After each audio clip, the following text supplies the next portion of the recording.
every Monday, Tuesday, and Thursday from 7 to 10 p.m. Every Monday, Tuesday, and Thursday from 7 to 10 p.m. And as we always say, ladies and gentlemen, we originate, we don't imitate, we bring you the truth, the whole truth, and nothing but the truth. Doesn't matter what color t-shirt you have on a pink t-shirt, a burgundy t-shirt, a salmon t-shirt. Each and every one is welcome in the village on WZYE 95.9 FM. And of course, ladies and gentlemen, we also say we originate, we don't imitate. And to prove to you that we'll bring you the truth, we put that in words, ladies and gentlemen. Take a listen. Ansam LeBon and Marshall Nesbitt solemnly swear to conduct this radio program in a true, fair, and balanced manner, ensuring that all perspectives are given equal consideration and that the information presented is objective and unbiased. We pledge to provide a platform where diverse voices can be heard, fostering open and constructive dialogue that serves the best interests of our audience and community. Our commitment is to uphold the principles of journalistic integrity and ethical broadcasting throughout the duration of this program. Thank you. And there you have it, ladies and gentlemen. Our pledge to you, the people, that once you come into the village, first of all, we're going to educate you. We're going to tell you the truth.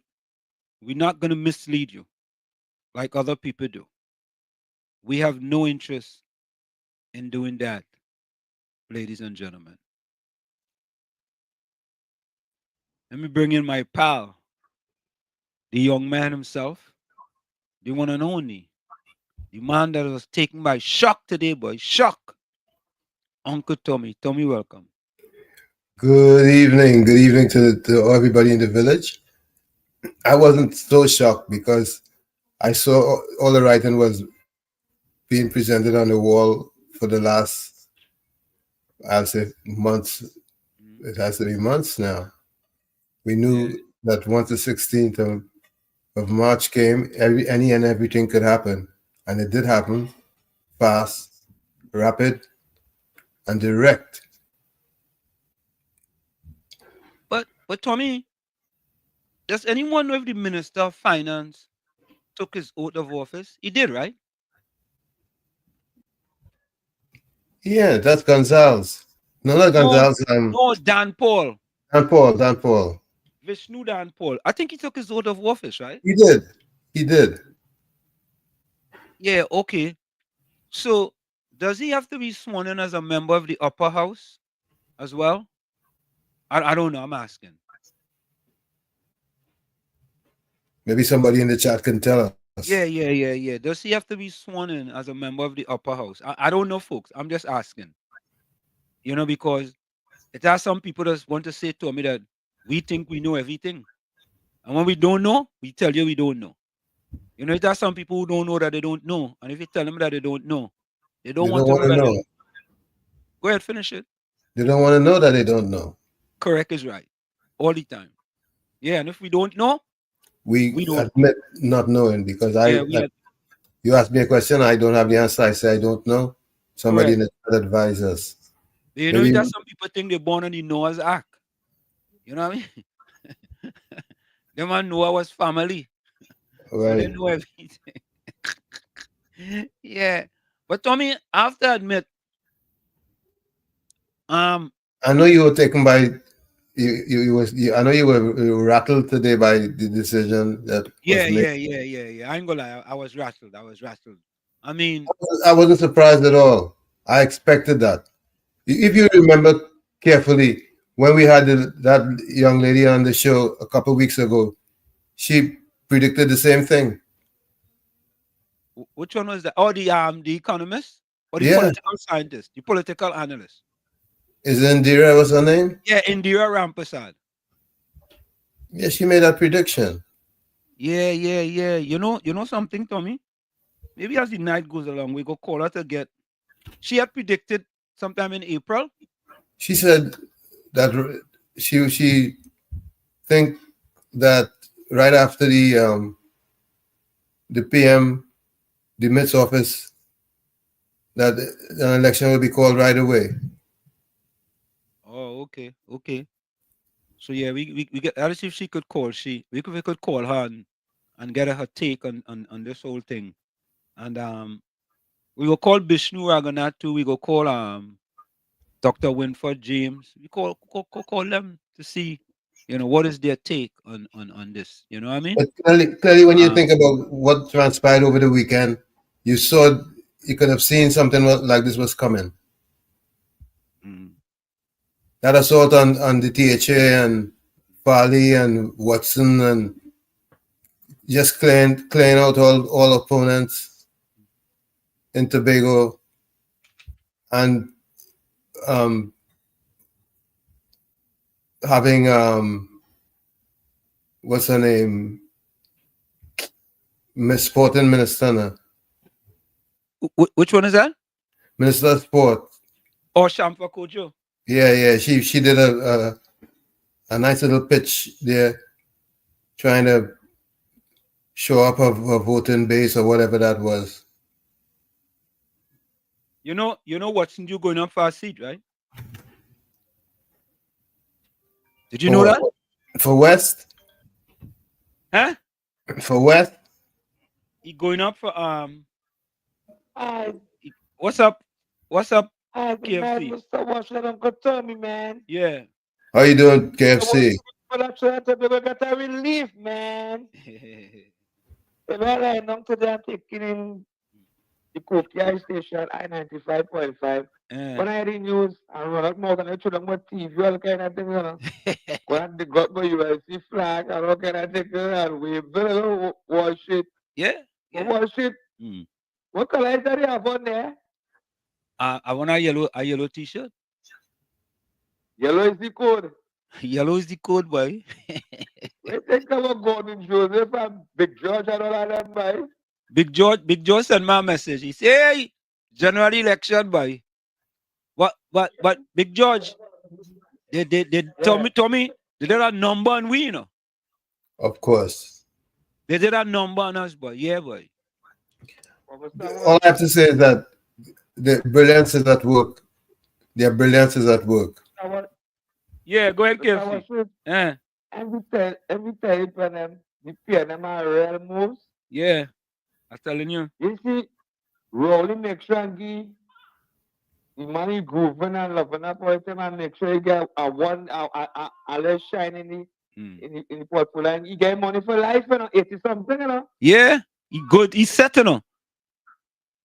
He go end up with a Kobo sweat and he sweat to life. Kobo sweat and he set. But he ain't get no chance, but he got at least he get to fly in and stay in. He ain't got a chance to come out. He flew in, but he didn't flew out. Well, the Honorable Patrick Manning may so rest in peace. Zombie work him, I'm really torture that man, you know. Yeah. And bring rise and thing, you know, and force him to call an early election, you know. Correct. So you see now, but you can have witness you didn't plan any East West corner, the whole country. You plan to get a chance to vote a leader in the PNM, we just annoying them just so annoying short tongue and show that so wicked man short tongue and plan them. And that's checking in, yeah, man. Yeah. I that's checking in and that's taking the program because we are real far to the bottom. Yeah, man. We're doing your work every day. I love planets, man. Bless. Tommy. Yes, Tommy. sir. Now is the time for the UNC to stay. Well, I'm talking for me. I'm not talking for Tommy. Now it's time for the UNC to focus on the end result. Focus on the plan ahead and don't let distractions get in the way. Because what's going to happen now, the PNM went back into Balize house, went back into the propaganda room, and you know when you're making ice cream and all the ice melt, you have to put back in, you know when you're thinking, and all the ice melt, and you have to put new ice inside of it? PNM went back in the propaganda room, and they're coming out with new type of propaganda so they could sidetrack people and distract people. Time for us to stay focused. Focus on the prize. Right? The prize is April 29th. That is the prize. Not just April 28th, 28th is when you're going to go in the booth and do the right thing. And the 29th is when the new transformation in Trinidad and Tobago starts. That is what we're talking about. But let me go ahead, Tommy. Ideally, that's what should happen. Except that, like I said to Shane last night, the vote still matters, and what we need to do is make sure that we have a politically matured society. Because political maturity is needed badly. Yeah, and we have to stay focused and don't get sidetracked, because I'm telling you all, they go come with all kind of sidetracking propaganda. And they're good at propaganda, folks. I'm telling you all. They know what works. They know what works. They're very, very good at propaganda. So I'm warning you all ahead of time. Don't let them put all you down that rabbit. Is that rabbit hole they want all you to go down, right? And they go sidetrack all it. Don't let them don't let them sidetrack all it. They know what works. I'm gonna try watching. You can see we go pick up before. What, he's going for Tobago West? He's flighting Tobago West? Nah, he haven't said which one he go for yet. He just said that he's on east and west. If he's Roxborough, he's gonna go for west. Well, I would think so.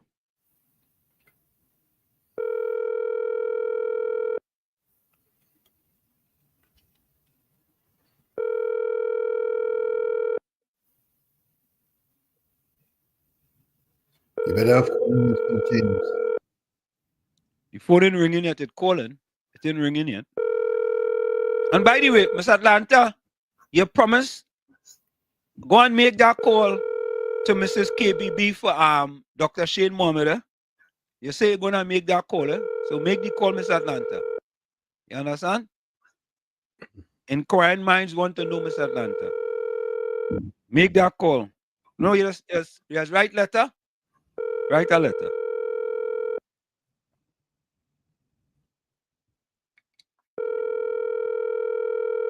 It calling, boy, but it ain't ringing. Let me try the other number.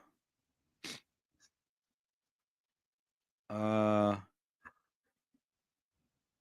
me see something.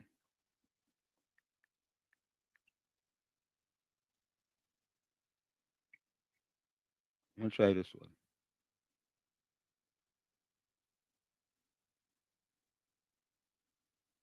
All right, that number is not on WhatsApp no more. Okay. All right, we go try back later. Let me try Miss Indira Rampasad. I thought you had to try Mr. James, Dr. James. Yes, is Indira Sajiwan? Sajiwan. Yeah.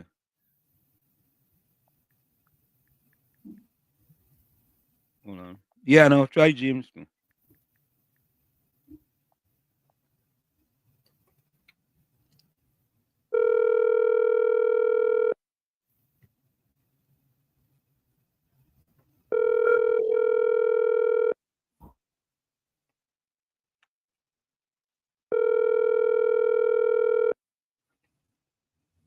So, folks. Hello.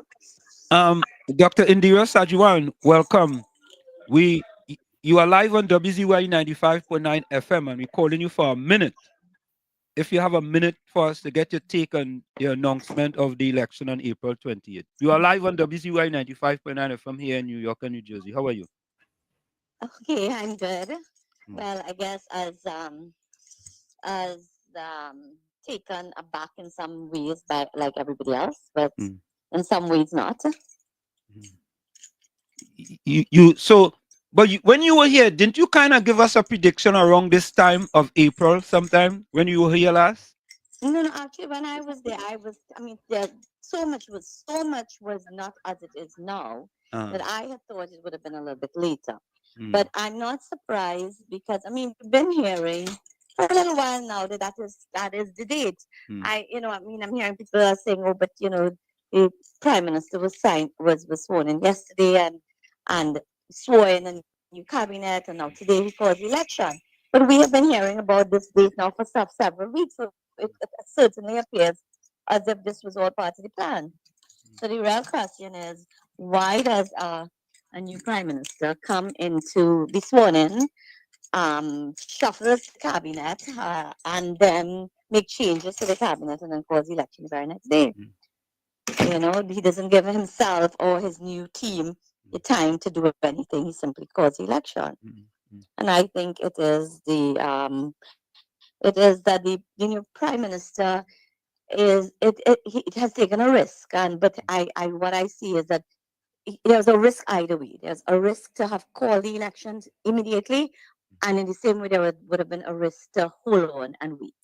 It is obvious that there is dissension within the rank and file, or certainly within the leadership of the PNM. That is very obvious. Let us not forget, initially, when the former Prime Minister sought support from Mr. Stuart Young, it didn't come to pass. He really had to, bring out a big stick in order to get the support that was required to get us where we are. People were forced or coerced into signing a letter that's in support of Mrs. Stuart Young. Well, let's look at what happened. Try to do it clinically. So, and let us put aside the fact that none of us are happy with the fact that a one-day prime minister is now entitled potentially to a salary of, a prime minister's salary for the rest of his life. That must be vexing, and it should be vexing to all of us. But let us just look at the facts. He has been put in as prime minister. He's called elections suddenly.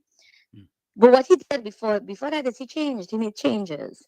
For some time now, the country has been unhappy with the Minister of Finance, with the wrangling between him and the Auditor General, even the law, the lords have said, why is it the Minister of Finance being held to account? Why is it just what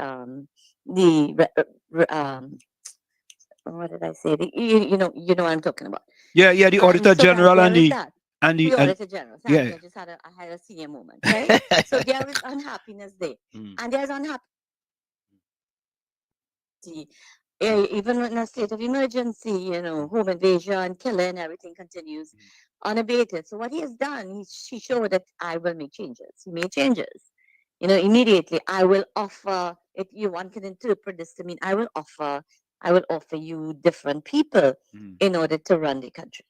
Having done that, if he waited, he ran the risk of people not performing. And what if he had waited and things had continued to worsen? The economy, the crime, drug and situation gotten worse. I mean, where would that possibly? That certainly would have worsened his chances at calling, election. Now, in addition to which, I mean, there's so many permutations of this whole thing. Court case being brought against the whole legality of this thing because it's subject to interpretation. The Constitution says it is the leader in the House who is the leader of the party for the majority, but leader of which party? The Constitution doesn't specify political party, but we would certainly could potentially need a judge to rule on what it means. What was he thinking of the framers of the Constitution? So he could have found himself tied up for a while in that whole kind of situation. And this way he sought to alleviate that and call the election. And then there is things that none of us may know about, things that are bigger than former prime minister, current prime minister, political parties. There might be forces at play that none of us are privy to. Who's really calling the shots in terms of what happens? But we are here now.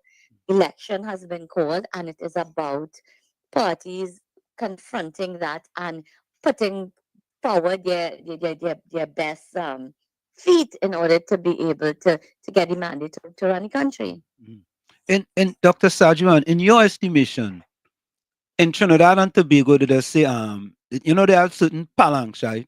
let us say people get a Kobo sweat. Do you think Prime Minister Stuart Tong will end up with a Kobo sweat?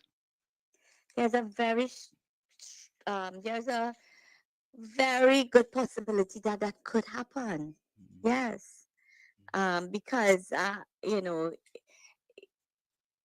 is the issue of the leadership of the party, So let's assume the PNM wins the next election. They win the election, but Prime Minister, former Prime Minister Keith Rowley is not in Parliament anymore. The new set of people have a mandate for 5 years. Nobody can hold a threat over them for 5 years. And they go in to swear in a prime minister and they support somebody else. Mm. That is something that could happen, and therefore he finds himself out in the cold. Right? So, but none of us knows what deals are being made behind closed doors, what arrangements are being put in place to circumvent that. We can only speculate from the outside. Do you think, Dr. Sajuan, that many of these moves have Dr. Rowley, the former Prime Minister, fingerprints on them? Well, it certainly has his thumbprint very strong and on it up to this point in time, doesn't it? Yeah. So I don't think anybody could negate that. He's the prime minister. He made these decisions. But I mean, of course, there's a speculation in terms of is there somebody with a bigger thumb, on his back? I don't know. I don't have the answer for that. But I mean, we are where we are. It's a very interesting time in the politics of Trinidad and Tobago. It is there's so much permutations that are ahead of us. I mean, we just have to now wait and see how it unfolds. Yeah. No, I hear people saying that the UNC are caught with their pants down because they only have about 9 to 10 candidates so far. I kind of don't subscribe to that because I think, Mrs. Kamala Prasad Besessa is very astute, and she's been down that road before and she knows what she's doing. What says you? Well, I think we have to give the opposition leader the benefit of the doubt. And all that you say is in fact truth. And I mean, people have been speculating about this potential date all the time. She herself has been continually calling on the government, call election, call election, call election. She can't be doing that unless she has some plan in place. Yeah. So we all have to assume that she is holding some cards in her back pocket that we will now see unfold. And I mean, she has announced some critical seats, right, in terms of announced candidates for critical marginal seats that are required in order to win the election. So she has put people in some of those seats to have been working it for a while.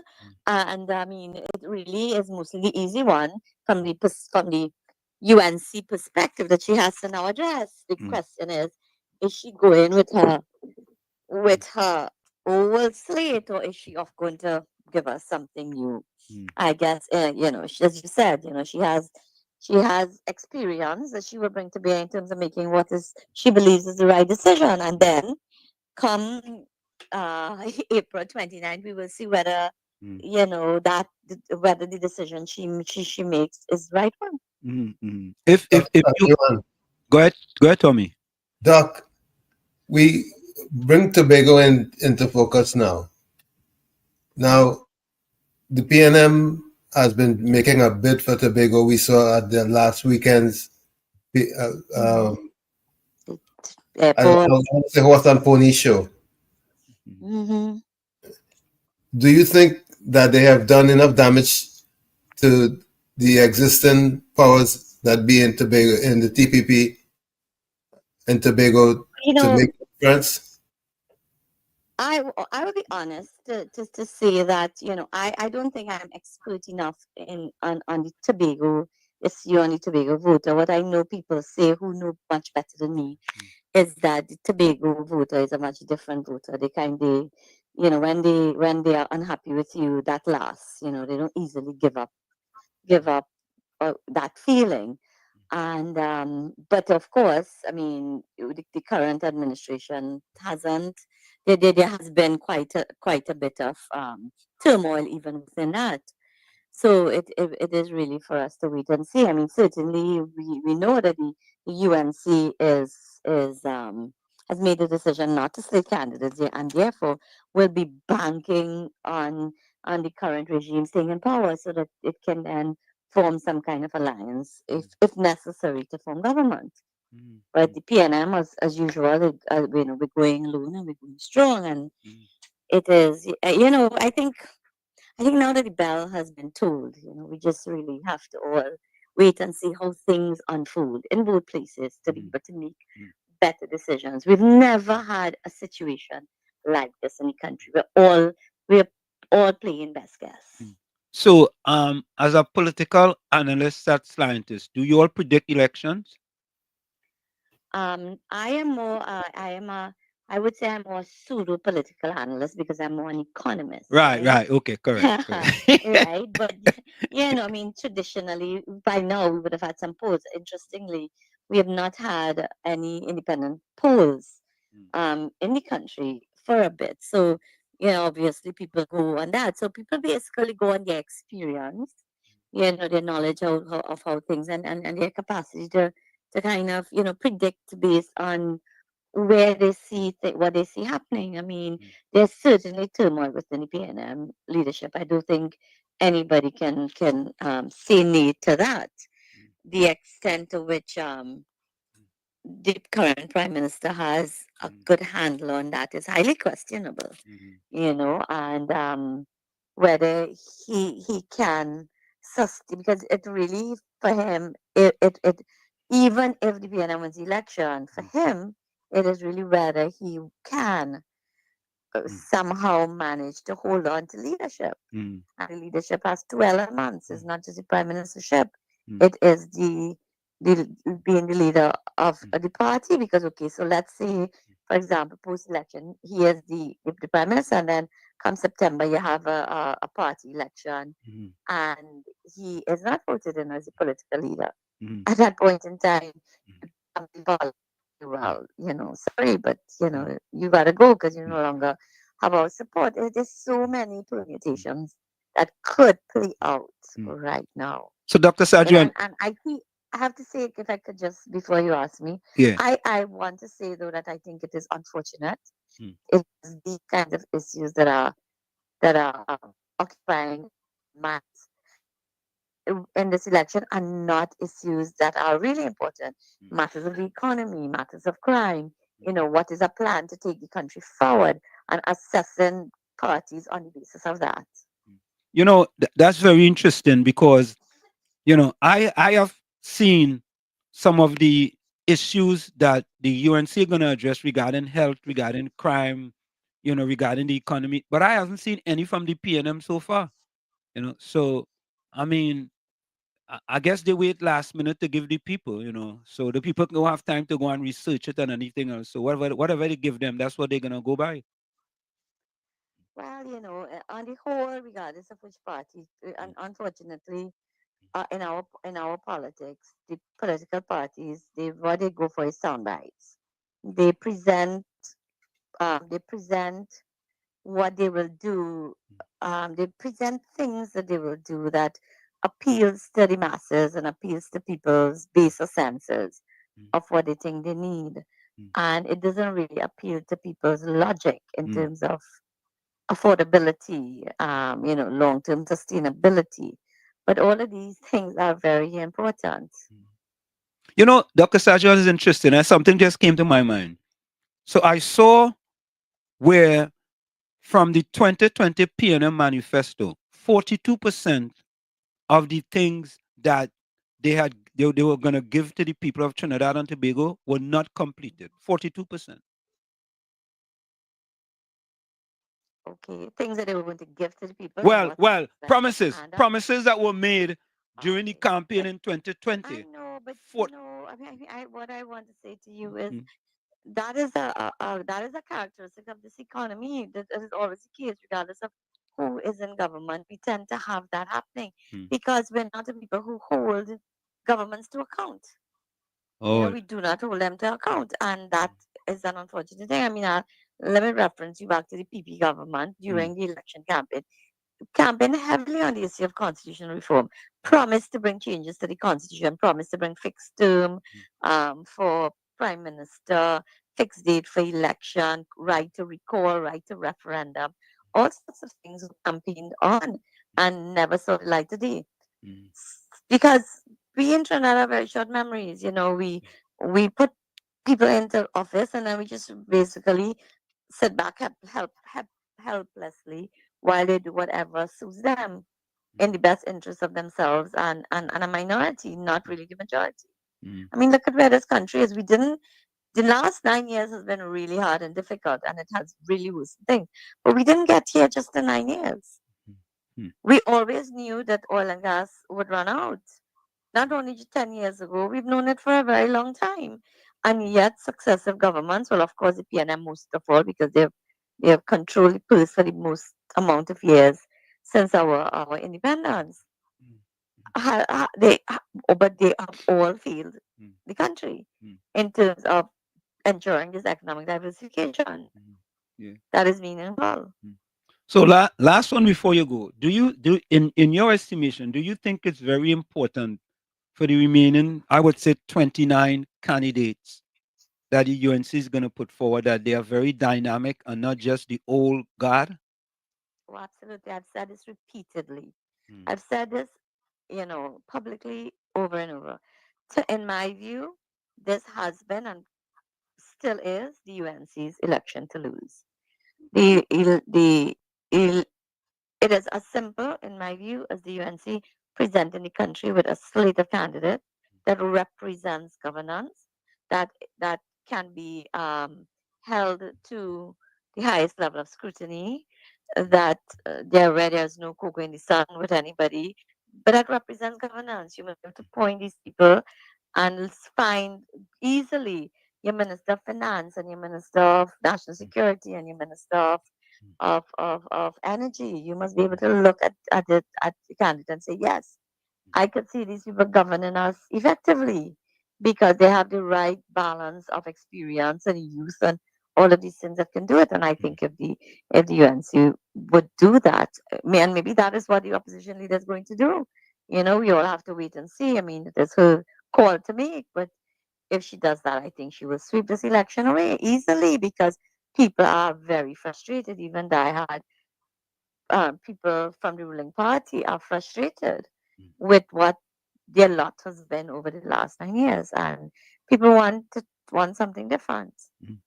Dr. Sajuan, it's such a pleasure that you speak to us. You are always splendiferous, marvelous, tremendous, and splentastic. Thank you. I try to be as honest as I can. No, we appreciate that. You're welcome. Okay, thank you. Thank you, Dr. Sajuan. Bye-bye. Welcome. Okay, bye. So there you have it, folks. Dr. Indira Sajuan, political economist. Yeah? Tommy, we interested in trying for people to get these different opinions. When we come back, we're going to try Dr. Winford James. We're going to try Dr. Bishnu Raghunath. And maybe you could try see if you got 5 minutes out of Shane, Dr. Shane Mohammed. Yeah? Yep. Trying. So I'm going to go to the chat quickly. I see Albert Montano in the chat, boy. Monty, boy. Albert out of Canada, boy. Yeah, I owed him a call. I never got a chance to call him back. Where you from again? Mr. Saga? Mr. Saga. Where you from? That's where I think he lives. Yeah, but I went to Mr. Saga before, Yeah, I have folks in Mississauga too. Yeah, that is a nice place. Mr. Intellectual said, blessed evening, Pro, Uncle T, and all villagers. Hope you all had a transformative Tuesday that took you away from the madness of TNT. Real madness, boy. And of course, Mr. Intellectual was in first. Tikisha, welcome. Bless, good day, Tommy and Ansem. Tikisha says, only love in the village, no room for hate or negativity, just love. Yeah, that's how we just do it here. Hemraj, welcome. Blessed evening, Tommy and Wall, UNC. What young do already? God is the boss, Kamala will rule. Look, Miss Atlanta, don't forget, we ain't forget you, You say you was going to send that letter or make that call. All right. Good evening, Wall Street and Tommy. Blessings also. Also all on the chat. Look, video in the house, boy. Orange in the house. Wall Street and Uncle Tommy, good night. Orange in the house. Yeah. Volsang, welcome. Good evening, Walls and Uncle Tommy. Good evening, Hanif, Takesha, Cynthia, Hemraj. Blessing to you all. Yeah. Hey, Tommy, look your family, boy. Jason Nesbitt. Yeah, Good night Jay. to my Uncle Tommy. Good night, Wall Street. Well, election in the air, boy. Yeah. I don't look for election song, boy. It have election song, you know, Tommy. Oh yeah. I can't play that one. I can't play that election song by Kitchener. Nah. Gordon Joseph said, good evening to all in the village. Hope that you and yours are better than good. Or with God helps, it can be. So the bell song, who ready? Ready. But you'll be living in a fool's paradise if you think like the 6.5. Okay. I think he's talking about himself, yes. Ulsam Hanef. So it's more yang to polls we march. Yeah, we're going to march to the polls. Tommy, I want to talk about what this have done to people who live outside of Trinidad and Tobago. Eh? Yep. You see, Tommy, look again. Eh? The man says, Gordon Joseph says, half of them think once my party win, that's it. Oh, all right. You're not talking about he. You're talking about people, right? When he say my party, he ain't talking about his party. He's talking about people, right? Yeah. General. All right. In general, he generalizing. Okay. Once my party will not said I good, and you did nothing to better your own value. But that's what you think. You think once your party win, you good. Mickey the Ghost Rider, welcome. This PNM government does not have real people. They came from an alternative universe who embodiment corruption, mischief, fraud, every unvirtuous deed that is ascending from hell. This is the darkness. Oh God, boy. Mickey the Ghost Rider leave using all kind of big words, boy, Tommy. He's the big words man, Tommy. What? Yeah. Bishram. Eh? Mickey the Ghost Rider is the big words man, boy. Like he listened to Trinidad Cuso Calypso, boy. Trinidad Rio. Trinidad Cuso. Trinidad Rio. Busy says, good day, Uncle Tommy and Wall Street. All listeners, share the live today menu. Only Chinese food, fly lice, and fly licking.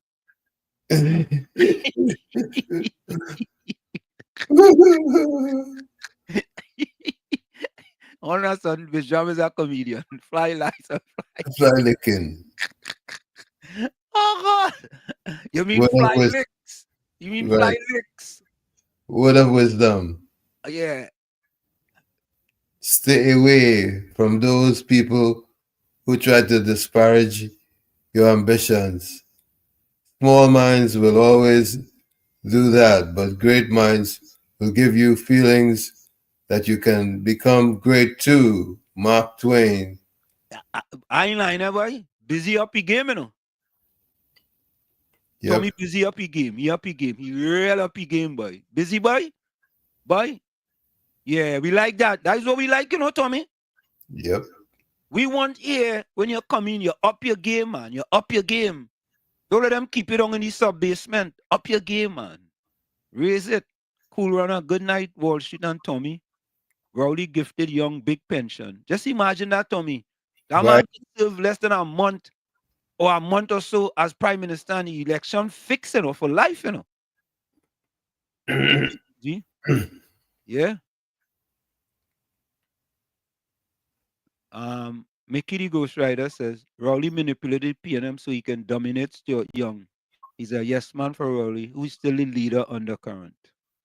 Yeah. Undercover leader. Yeah, he's the undercover leader. He fingerprints and everything. Hey, look, Patty, good night, boy. How you going, Patty?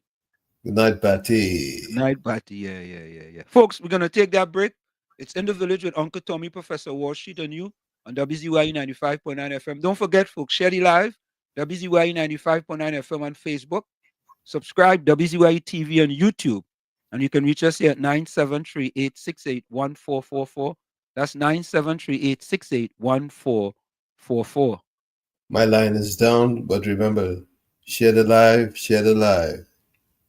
Thank you. We'll be right back. You're listening to WZYE 95.9 FM. You are listening to WZYE 95.9 FM, the most influential name in Caribbean radio in the tri-state area. Broadcasting from East Orange, New Jersey, the most influential name in Caribbean radio.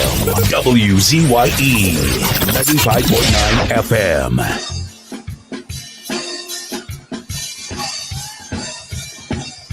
Before you go, before you, I wanna fly.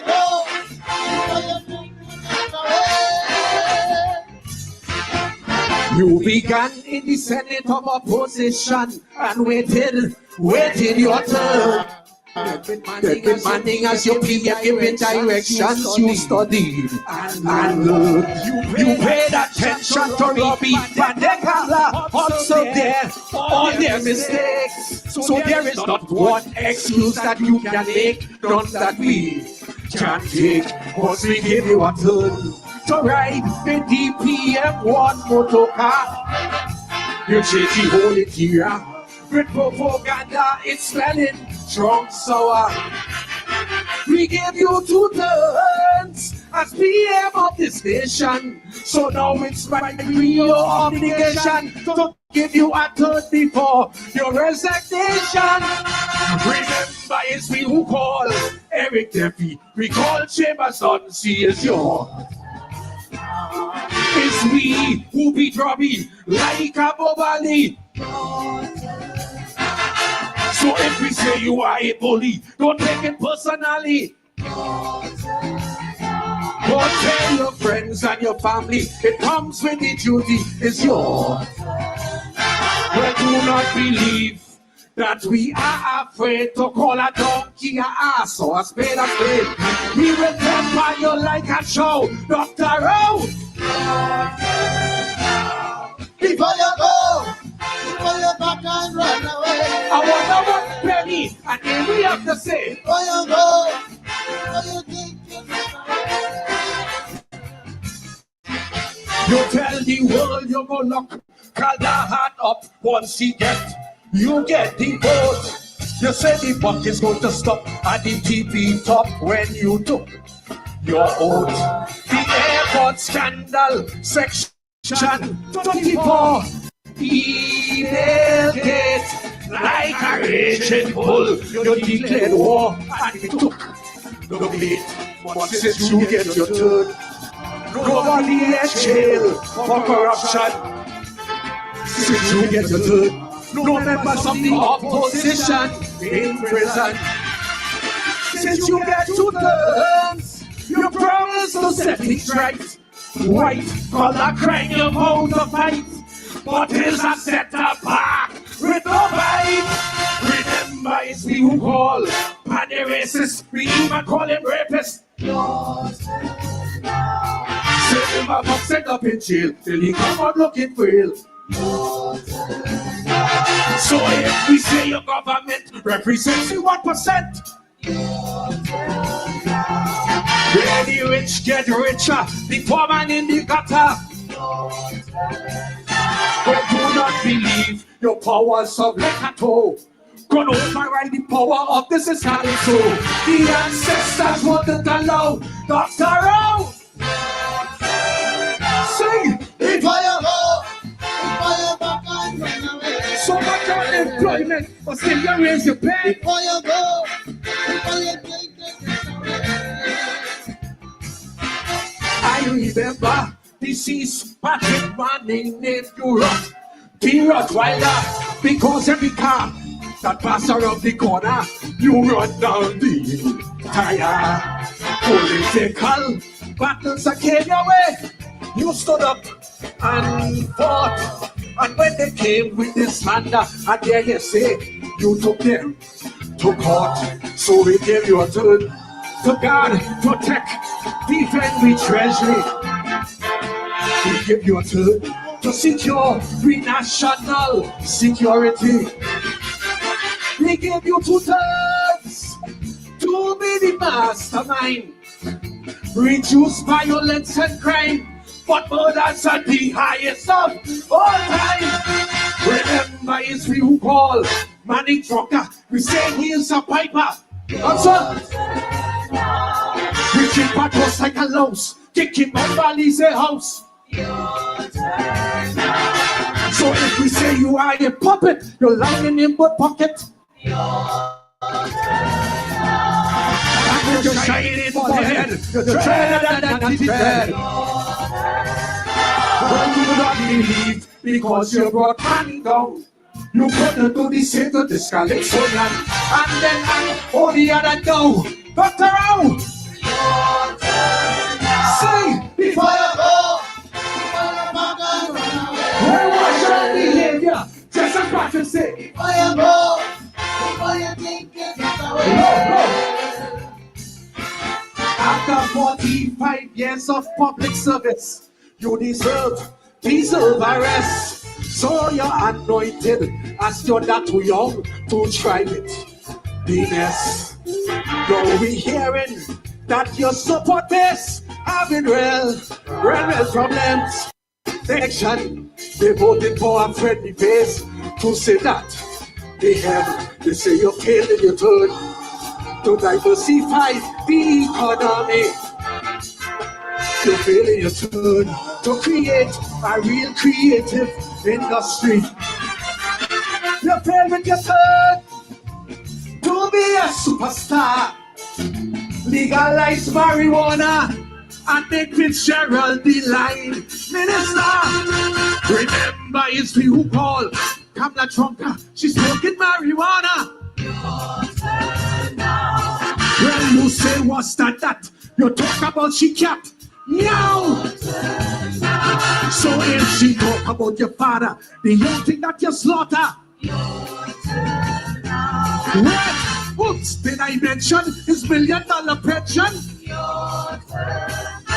Well, do not believe you invincible or that the youngster is really capable. And we hope that you don't get vexed, but you don't stop your turn next. Before you go, before you back and run away. Before you just don't care what the toilet people say. Before you go, never know what you think you get away. I wanna fly. And of course, there you have it, boy. It's one of the songs of the year. Yeah? Before you go. And yeah, Short Young, you next. Short Young next. Right? When the 28th come, Short Young, you next. Short Young go get a Kobo sweat. This, Short Young will go down in history as the shortest prime minister in the history of Trinidad and Tobago, you know. Had we had anyone going to be shorter, Tommy?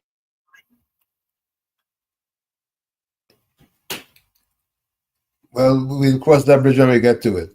No, I crossing that bridge now. I point that out into the atmosphere now. He's going to be the shortest prime minister, not short in height, eh? Yeah? Not short in height. Yeah, KFC. Kaiso. Kaiso.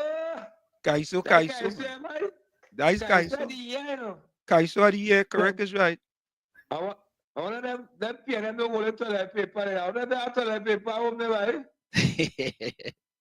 Mr. Wall Street Island. When I study Rowley and Stuart Young and them really evil and wicked, you know. Them don't care about poor people, you know. Nah. Dr. Early, that man make sure fix his friends and his family, they gave him $1 million pension, he get 80 something, big money. Fix the boy, small pen, put he there. So you have no confidence in the black leaders to put them to make them get big money too? But as you say that, watch this, Cabinet. Watch this. Watch that now. Watch that picture. Tommy, watch that picture now. Let me remove that thing there. Watch that picture. Watch that picture. Picture tells 1,000 words, right? Yep. Watch that picture. Oh, you see? Yeah. Look at that picture. What you in the front? What you picture? I said that black chicken in the back. Watch it now. Only watch it. Yeah. Patty, you seen that? Where Patty and Gordon Joseph and P&M Fox and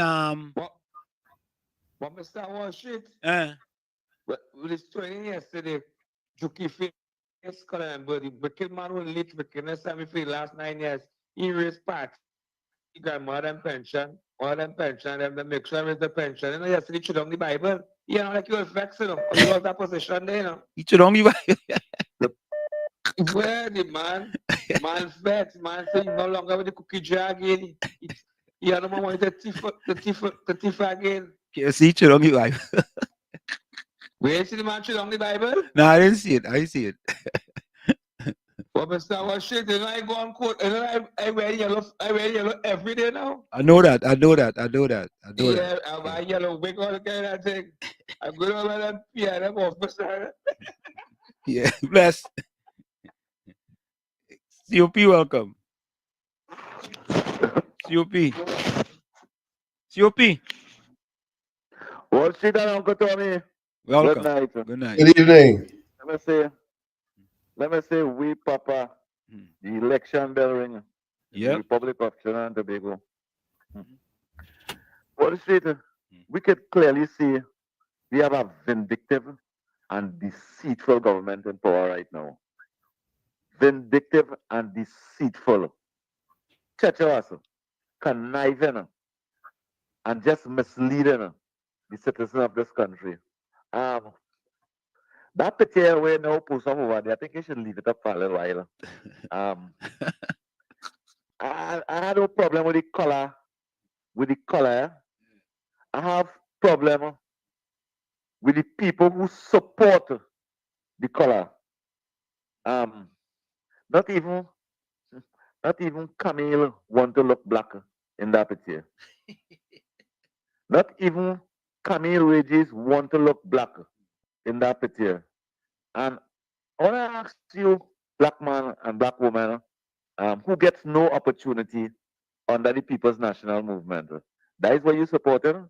For years, I am telling you, you supported a political party that make Indian people multimillionaire, Syrian people multimillionaire, Chinese people multimillionaire, and keep you out. Now is the time which part you had the opportunity to vote for them same type of Indian people who will give you opportunity now. Because those people that on that screen over, they give you no opportunity. Evidence showing us that the UNC Indian and them that governed for 5 years give us that opportunity. It's time to get rid of the PNM mothers and fathers out there. And let me give you a reason why you must get rid of the PNM. You see, when you walk in your community, you see all them childhood center in the 41 constituency. Sometimes some of them constituency are 3 and 4. That Kamala Prasad Bisesa bill. And today the PNM have it in Bush. That childhood center was for you single mother who work in European CPEP and KFC and all of them fast food restaurants. When all they have no way to pull your child, or look at that, put all your child over there and somebody take care of your child. And when all they come home, all they take up all your child and go home. That is what all they vote against. All they have the opportunity to correct it. And I think all they should correct it. You can't be making mistakes for years, and expect the same people them that have you in that tranquility and poverty and putting Stuart Young over there. You will get an opportunity now. You're just wasting time. You're wasting time. And Dr. Rowley, what you do this country for the past 9 years and something as Prime Minister, we would not forget you. We would not forget you. When you done beat we with that bull pistol and fire we grandmother and fire we grandfather, fire we mother and fathers, and ensure that this constituency point up here break down down. Businesses close all over. We will teach you a lesson. We will teach you a lesson with our finger for bringing that hardship to point up here. Wall Street in 2015 from Marabella to Sando was $2 in taxi.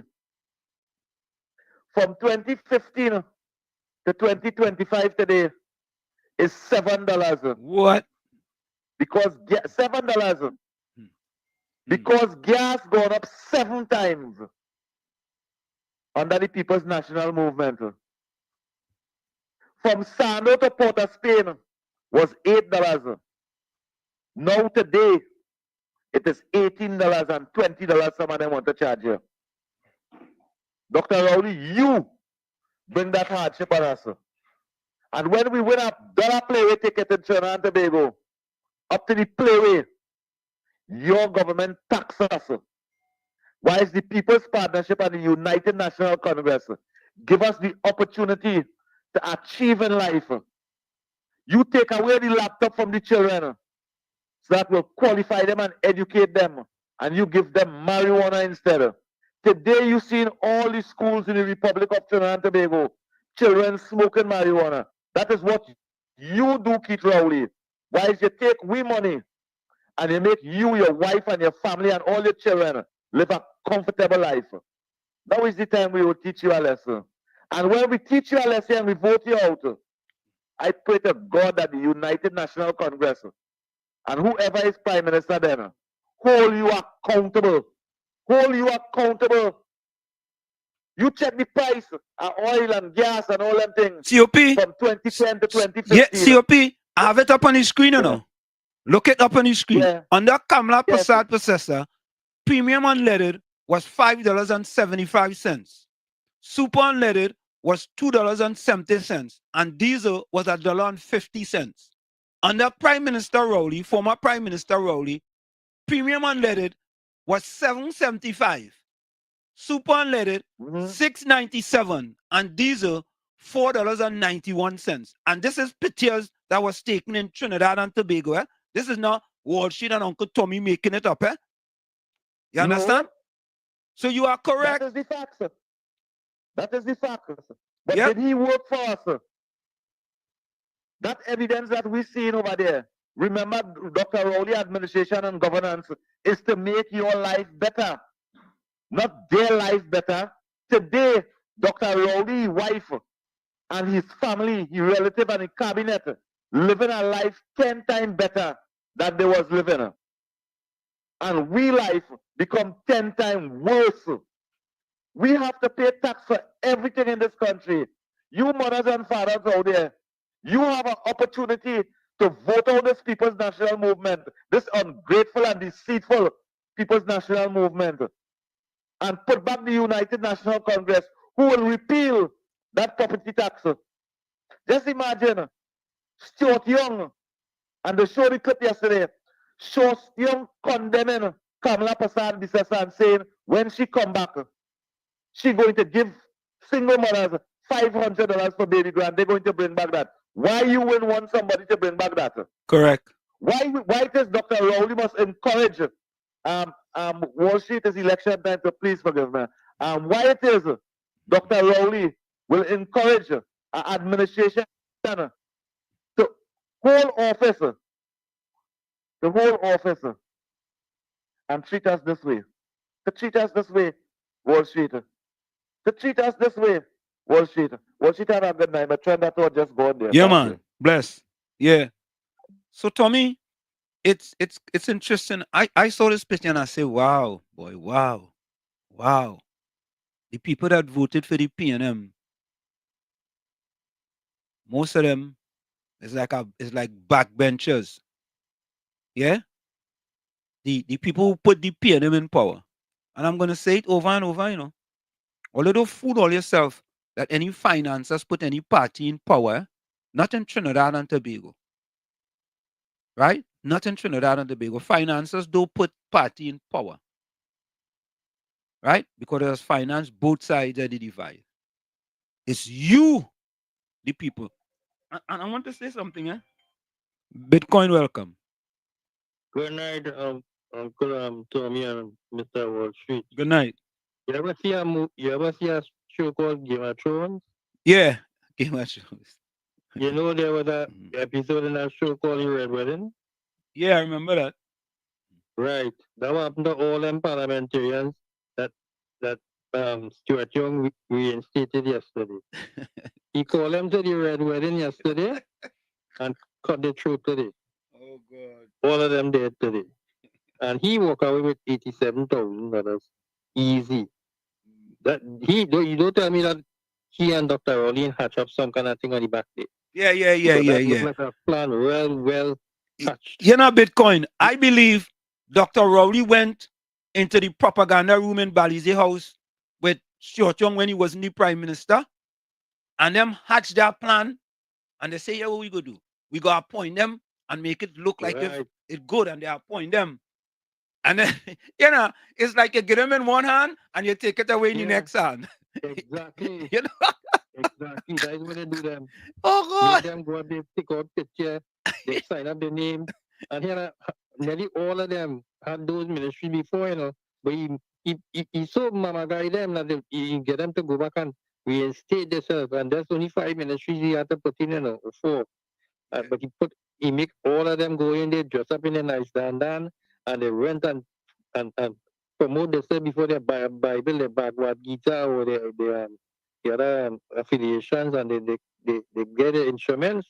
And today they may feeling nice. They go in the ministry. Look at Paul Leon. He never had no portfolio before. They give him a national housing. Yeah, national and Bitcoin. You know, I am like, oh, you know, you gotta get them real mama get some in a way. Adrian Leons even got 24-hour Kobo sweat self. That 9/11 is a disaster in America. But it even more worse in Trinidad for all of them. 9/11, you know, boy, them get mama guy call into a room, give their allegiance to this man, and this man cut their throat the next day, boy. And he and Rowdy sitting laughing and me knocking glass. Hey, I got some fellas, you know. I joined the $87,000 club, you know. Yes, you and I in the $87,000 club. And he probably Kamala go join them in the $87,000 club this year too, because if she win election, it's $87,000 for she and all. But you see that whole thing with that $87,000, Mr. Wall Street, that should never be interpreted. Because let me tell you this, the Salary Reviews Commission should know people will use the floor in that, right, in order to get reinstated as a prime minister. What they should have done was to make it, you have to have 5 years in office before you get that for life. Because you can't tell me a man that's going yesterday sign up for that. The day he called and dissolved parliament and he gained $87,000 for life on the back of taxpayers, that's wrong like a circle. And that should have never been perpetrated at all against the poor taxpayers of this country. What a fit that bill. And in my estimation, they will have to fit the bill for 3 people. Because I think, in my estimation, if Kamala Prasad gains the prime ministership, she will join the $87,000 club too. And before too long, I don't expect she to last, you know. Within a year or 2, she got to call it quits. And then somebody else go fall in the club too. So we got 4 of them in there. According to how long they last, is up to God. That is it. Yeah, man. Have a good night, Mr. Wall Street and Professor. Okay. Uncle Tommy. Cool. Have a good night. Bless. Let's go to the voice notes. I saw a voice note come in there. Tommy boy? I'm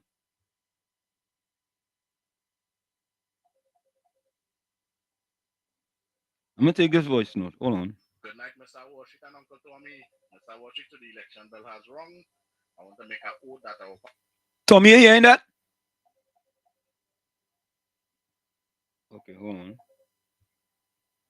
Every day on the program, as long as I'm available, to come and give one UNC accomplishment, and I'm challenging the PNM supporters to bring their accomplishment too. I'll make it short and sweet because I don't want to make the voice note too long, right? But this first accomplishment is something that benefits the majority of the PNM supporters more. The disadvantaged, the poor, the vulnerable. And this is 38 new bus routes open. 200 drivers employed. New bus routes open, Chaguanas to Felicity, etc. San Fernando to Saparia, etc. The first time in the history we have bus running from Port of Spain to San Fernando. And that is one of the accomplishments. All right, all right. So PNM people, you all have your challenge. Patty, call out your people, Patty. Call out PNM Fox, call out Gordon Joseph, call out Big George, call out Rock with the Hacksaw, call out everybody. And all your come on, all your other, all your other send all your accomplishments in KFC. Send in all your accomplishments. Short and sweet. Yeah. Call out that big belly, even Pastor Google, and then think about election, and then give you a accomplishment with the PNM, mate. They make him the class long time now. That evil big belly pastor. Go on. Oh, good. All right. So let me call Dr. Winford James. See if we could get his input. Dr. Winford James. Winford And James. Slim, Yeah. I don't know how, but somehow I got knocked off the show. I didn't even realize it. I thought you just went into the background, No, I didn't do anything. It all happened without my. I don't know, boy. Sometimes things that be just happening just so to me. I don't know. Dr. James. Here we go. Winford James.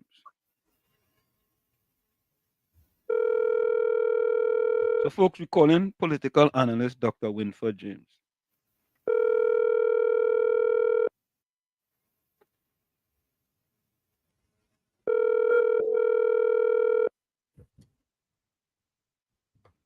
Phone is ringing.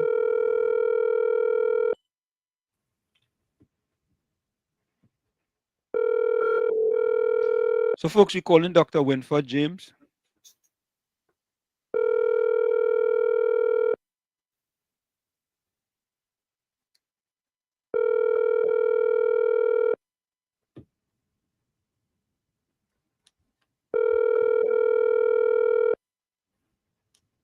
All right.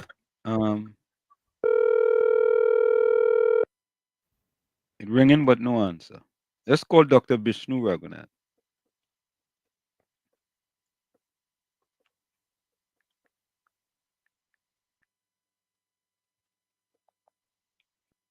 Here we go. So we call in Dr. Bishnu Raghunath. Dr. Bishnu, welcome. Hello. You are live on WZYE 95.9 FM. Do you have 2 minutes? We want to ask you a quick question. Quick question. All right, ask me. So, Dr. Bishnu, what is your take on what happened today with the general election being called for April 28th? Well, something have had to happen between yesterday and today. Something like what you For think? that, I don't know. Because we have several challenges now, that makes this very much so concerning. So, for instance, if we had listened yesterday to the Prime Minister, after he appointed Minister Bacchus as Minister in the Ministry of Finance, he said there's work to do, that we need that kind of technical expertise in Ministry of Finance. So he was thinking more longer term, that for things to happen. I don't think that he had the time. So that was one aspect of it. Of course, the other aspect of it, having dissolved the parliament, the question then begs as to what now is the status of the Minister of Finance? Because the Minister of Finance was not sworn in as a senator. I was asking that, I don't know. What's the position? The Constitution clearly states, Section 76.3 and Section 76.5 of the Constitution clearly states, Section 76.3 says, a minister must be a member of the Parliament, whether in the House of Representatives or in the Senate. Section 76.5 says in the period of a dissolution of parliament, a minister can be appointed if that person was a senator or a member of the House before the dissolution of the House, of the parliament. So Dan Paul was never a senator before, so he cannot be appointed as senator now because you are only appointed as senator when you are sworn in the Senate. So what does that So mean? I don't What know- does that mean for everything, Dr. Raghunath? What does that mean? Well, what it means is that the government is going to have to figure out how they're going to explain this one to the population as to whether Dan Paul could really be Minister of Finance for the next 6 weeks, or whether Brian Manning and Bacchus are going to be the ministers in the Ministry of Finance. So this is another blunder by a new prime minister. He start off bad. Well, I don't know whether you call it blunder, you call it blunder. Look at where you quite in New York and you tell me it's a blunder. So what would you call it? If you were saying Lavantil and walking the street of Lavantil, I'd take that as a blunder. Okay. So what would you call it? What would you call it? Huh? That's something happened. What I don't know. But Dr. Raghunath, this is the first time in the history of Trinidad and politics in Trinidad and Tobago like something like this happened, where these people were only appointed for less than 24 hours, right? Hey, no. Let me tell you something. Let me correct you on this. Okay. The idea here is that the prime minister was appointed. He served a day and a night as prime minister, and he is now entitled to his $87,000 a month for the rest of his life. Yes, I agree with that. Yeah. Right? Yeah.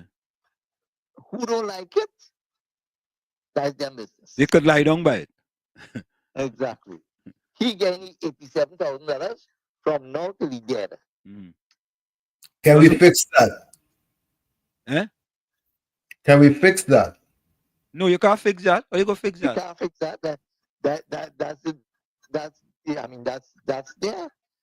Once you serve as prime minister for a day, you are entitled to your prime minister's salary as pension for the rest of your life. But you know, Dr. Raghunath, I heard the opposition leader said something about that too, you know. Once he served one day as prime minister, his pension is guaranteed for life. Exactly. Wow. So, wow. They take me. But anyhow, Dr. Raghunath. Keith Rowley wanted to make sure that not only was he entitled to his $87,000, he wanted the country to also pay Stuart Young his $87,000, and extra $87,000 for the rest of his life. So the country now, instead of paying for one prime minister pension, we now have to pay $174,000 a month for two people when we should have been only paying one. What do you call that? What do you call that, Dr. Raghunath?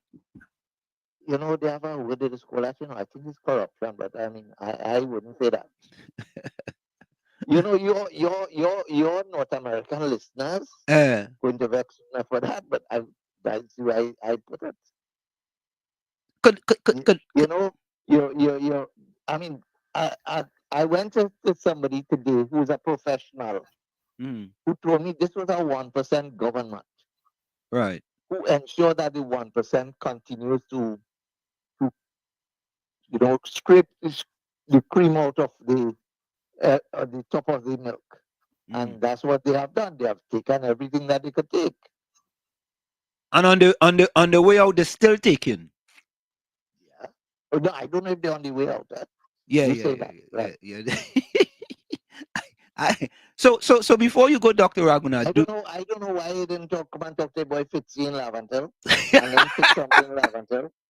Oh, I go talk to him. He's now a minister in the Ministry of National Security. No longer a minister. No. Fitzy's a minister in the Prime Minister. Oh, yeah. Correct. Yeah. You're right. They Minister. never work for them. Yeah, minister in the Prime Minister. Everybody else in the Prime Minister office get a designation. So Office of Minister in the Office of Prime Minister in charge of communication. Minister in the Office of Prime Minister, Gender Affairs. Fitzy didn't get nothing. He just get a place. Get a salary to get a salary as a minister for the rest of the term. So Dr. Raghunath, it went back to when Patrick Manning was in power, God rest his soul, and Fitzgerald was just a minister in a ministry. No, right now he's at OJT. Shouldn't tell all that. Oh God, he's at OJT. Oh yeah, he's a yet. So last one before you go. He's a minister without portfolio, without anything. So according to Shane, I know Shane was I mean, this be on your program, or in fact, he was on your program last night. Yeah, he was on last night. Right. Yeah. So I know Shane is always saying, I mean, the man got demoted from a minister of national security to being a OJT in the prime minister office. But go do this and go do that. But the prime minister stated that Colin Booth going to the Ministry of Public Utilities was not a demotion from Ministry of Finance. Well, he could say that. Yeah, you could say that. He could say all of those things. I mean, we know that as you go down the line, Minister, Attorney General is top of the line. Then you go to Minister of Finance. Then you come down, and public utilities is about 5th or 6th down the ranks. So you can't move from Minister of Finance and to public utilities and say that that's not a demotion. That's a demotion. Yeah. Wow. But again, that's Stuart Young been able to convince his party that he know what he's doing. So now that the election is called, Dr. Raghunath, do you have a prediction? Do I have a prediction? And no, but I don't know. I don't have no crystal ball on thing. But looking at the things that have happened, right? And I don't go Lake Otu, I don't go Lake Otu, and I don't have crystal ball. I just thought I'd throw that in for you. You know, but from your vantage point of where you sit, do you think that after April 28th, there's a possibility that we could have a new government running Trinidad and Tobago, or do you see the PNM returning to power? There is always the possibility that we could have a new government after the 28th. I don't know. There's that possibility. I'm not saying the PNM going to win or the PNM going to lose, but we could have. It is possible that the PNM could face some degree of a backlash for some of the decisions and policies they would have made in the past, and their own membership may very well tell them, well, look, you know, and if you listen, for instance, on Sunday, when people like Shafa Kojo and they were speaking on the platform, they were literally begging PNM people, don't stay home. Make sure you come out and vote, because if you stay home, we're in trouble. Because they are reading the tea leaves already, because they know that there are many people in many of the base of the PNM who are upset. I mean, as to how, first of all, how could Rowley give the party to Young?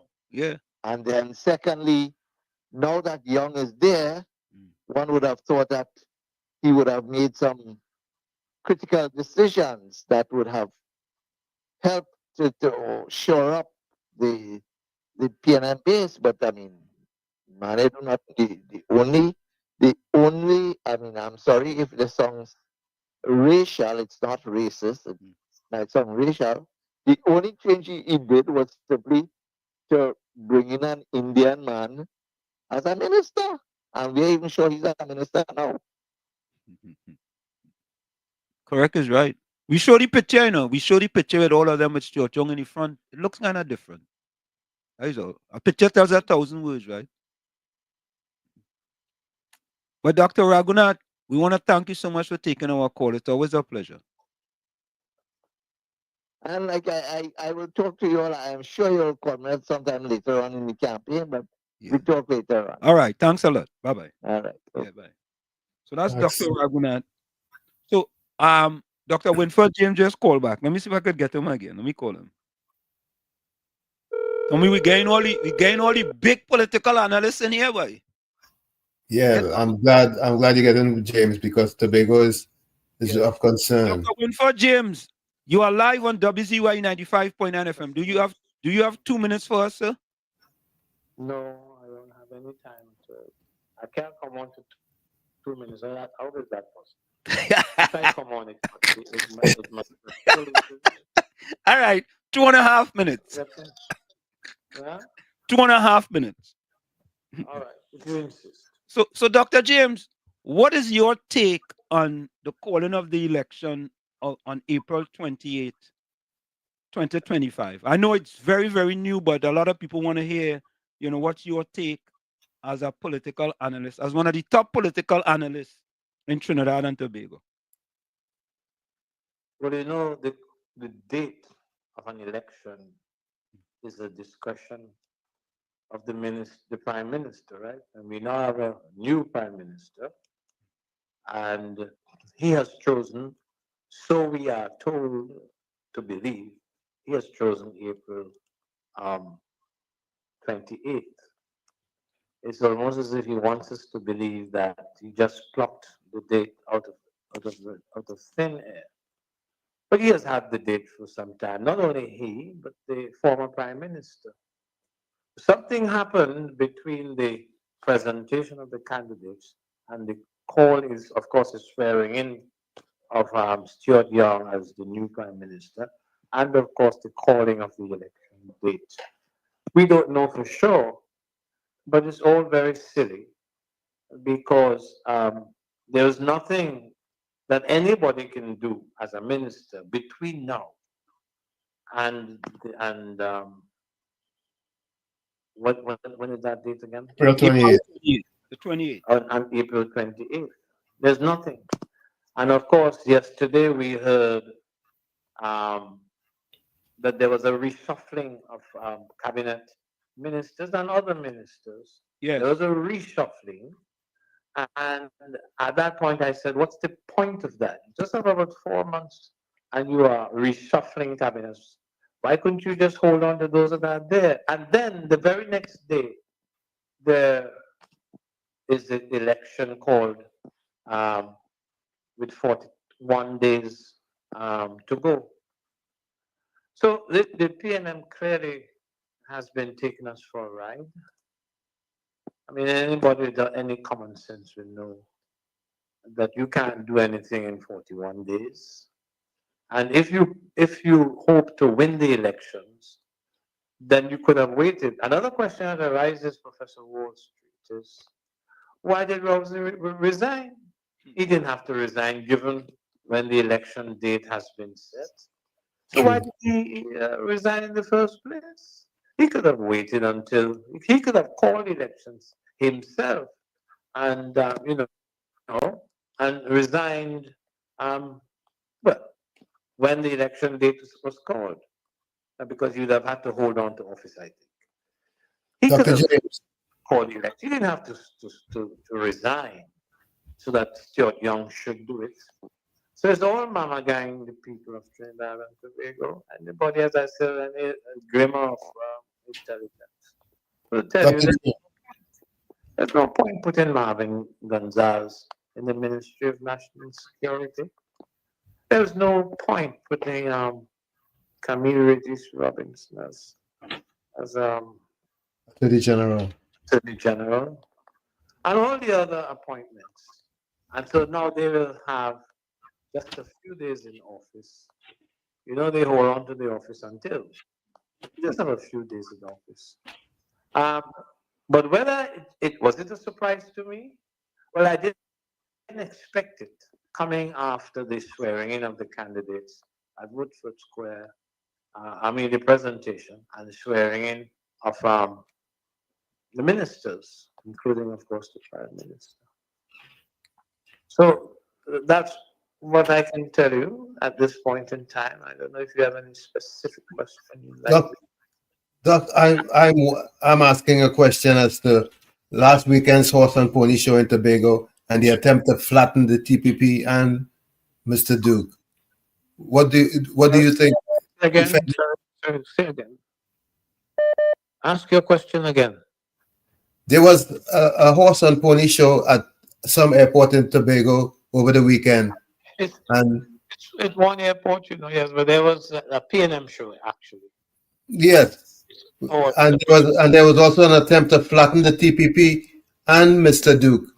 Do you think that they succeeded in that effort? Well, blackening whose eyes? Most of the people there were P&M people, right? But there were, of course, non-P&M people, and there were foreigners, you might say, there as well. And anybody who has been following the politics of this country knows that the Prime Minister tried to embarrass the Chief Secretary and the former Deputy Chief Secretary, as is to say, Pharaoh, Augustine, and Watson Duke. He called them by their first name in a very formal setting, and in the context of his saying that we squandered an opportunity to have Sandals put down a plant in Tobago, with resistance from those two gentlemen. He was calling them out to say that they missed a golden opportunity, but now he was going to correct that because he was in talks with Adam Stewart as the new leader of the Stewart, the Sandals group, and they're willing to talk again. And when that does happen, he would want Watson Duke and Father Augustine to be there, right? But he was shaming them for participating in what in the squandering of an opportunity to have Sandals put down a hotel in Tobago, just as it has been putting down hotels all over the Caribbean. And in fact, he was suggesting that what Tobago gave up, St. Vincent and the Grenadines grabbed, right? So it was disrespect in that sense because you don't use an opening, even though it was a practical opening. Whose meaning is not clear, and I disagree with the interpretation that they have given in any event. But you don't use the opportunity of the practical completion of a building as formalized to heavily criticize your political enemies or political adversaries, if not enemies. You don't do that. It's in poor taste. And I think Fadi must have been tempted, and you, I must have been tempted to get up and walk out. But there is something called decorum, even if the term political decorum seems to be an oxymoron. Yes? So, yeah, I thought that was in poor taste. I commend Fadi to have and Duke for having the strength to get on. And I lambaste the Prime Minister for for attempting to embarrass the two gentlemen. But Dr. James, would you expect anything else better from Dr. Rowley? But he has been consistent in his bad taste, hasn't he? Correct. Yes, he has been consistent there, and he ends his term as he began it with the view that he is right. Mm-hmm. Because he wants to put a hotel down, he is right, but all others are wrong, and they must come around to his point of view. Mm-hmm. That's what he wants. But there are reasons why people reject, protest against decisions taken by a government. The government, of course, has the advantage of incumbents. They are the ones who have the money to spend. Having the money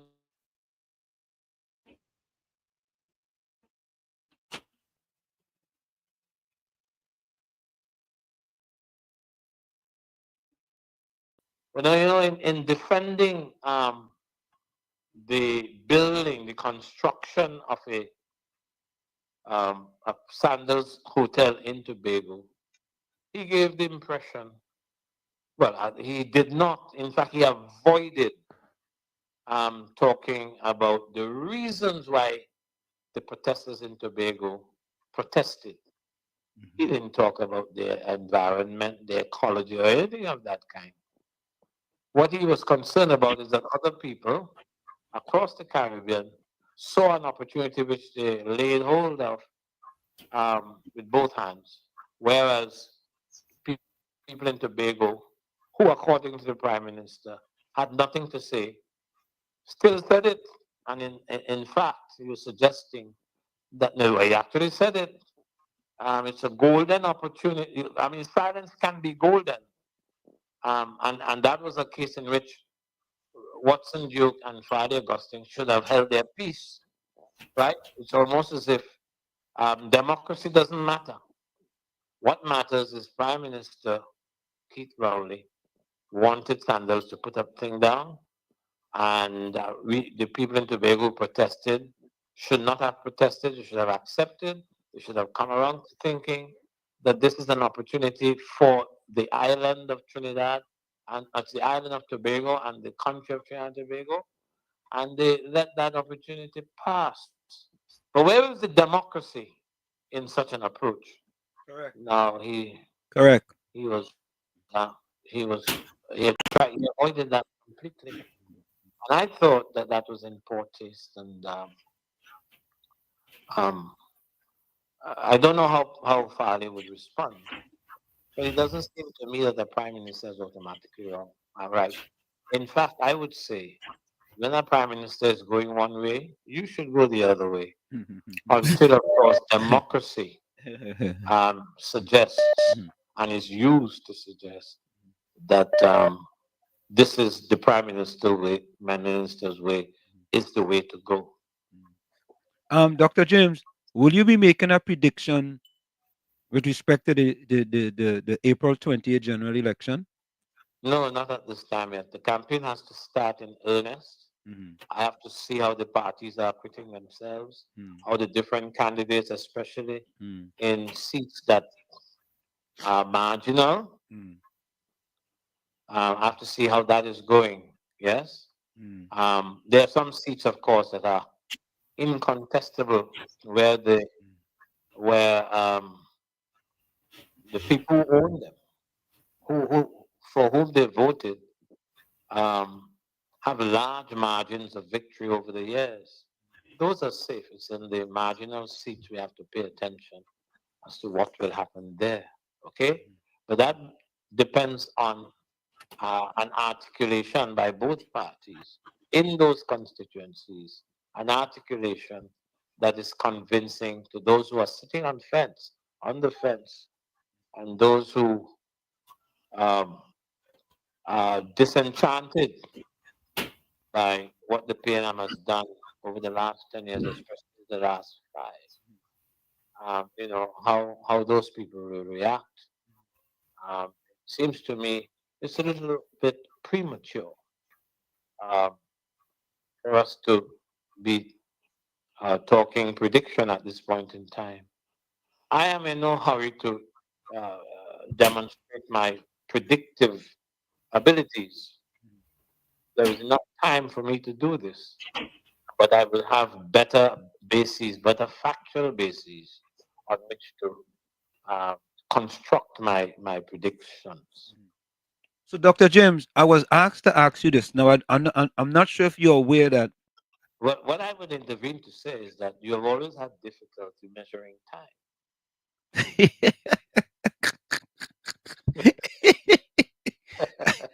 Dr. James, you are so exquisite. That's my word.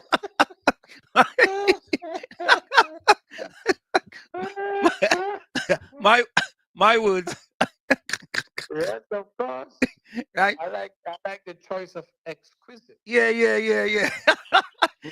You sound like a man of academia. Yeah, you know when I'm speaking with you, I have to come from an academia perspective. I can't come from Chumaka Clavantil. although you must not forget the foundation. Oh, no, I could never forget Schumacher. We're not dealing with Dr. Winford James. I'd have raised the bar. Yeah, okay. So, Dr. James, here's one before you go, right? Someone wants to know, Vishnu Danpal was appointed the Minister of Finance. However, he was never made a senator and they dissolved Parliament. What's your view on that? What?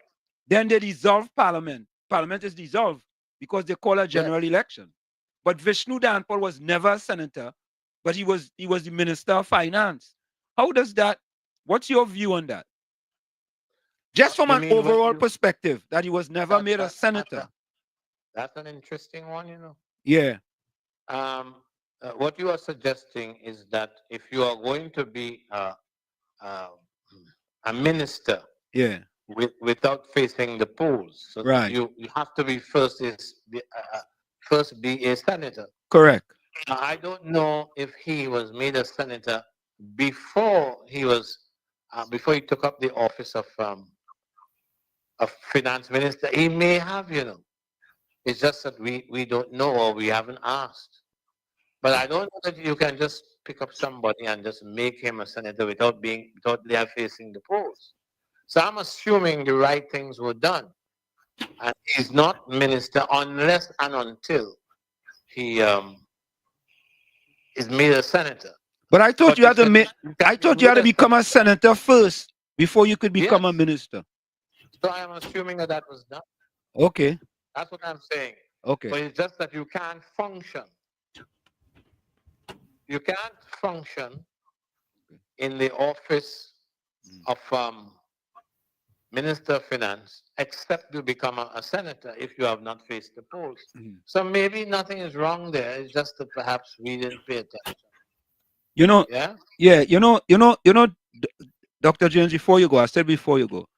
So we have this person here in the chat who doesn't do a lot of homework. I'm sorry to say that. You know, if he was in my class, Dr. James, he doesn't do a lot of homework.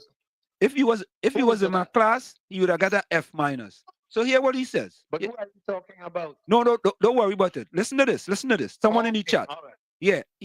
Asking for me, please, if he ever say anything good about this government or PNM, he's talking about you.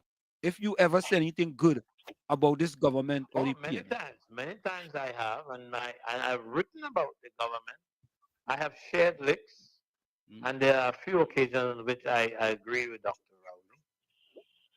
But why is he asking? And my job is not to agree with the Prime Minister. No. The Prime Minister has far more power than I do. As an individual commentator and as an individual writer, I don't begin to have powers that the Prime Minister has. He should not worry about a guy like me coming in, hopefully on behalf of myself and half of the electorate, to criticize Dr. Rowley. Dr. Rowley can defend himself, but not by a bogus question like whether I have ever said anything good about Rowley. He should know if he was following. If he was following carefully, he should know that that's a question that does not arise. Yeah. So, Dr. James, here's this one, right? Someone says in Trinidad and Tobago, you do not have to be a senator to be appointed a minister.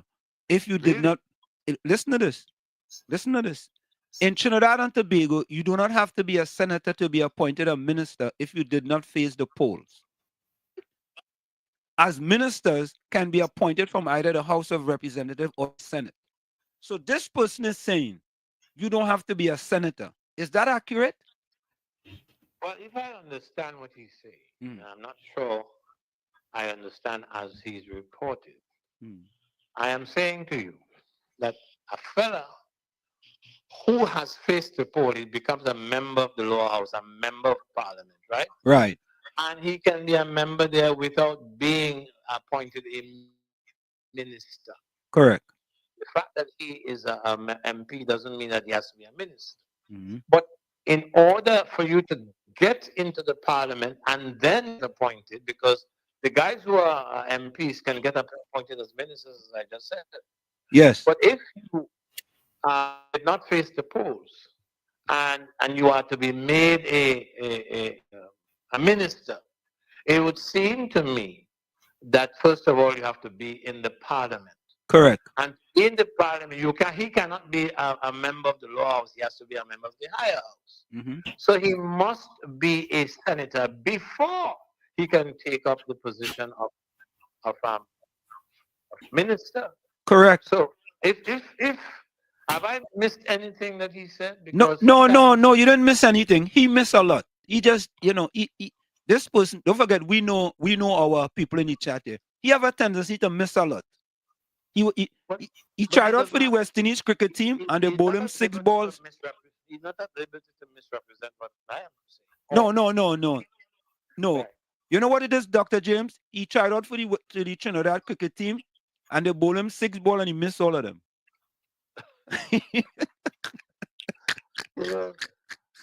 Why don't these nuggets of expression come to me?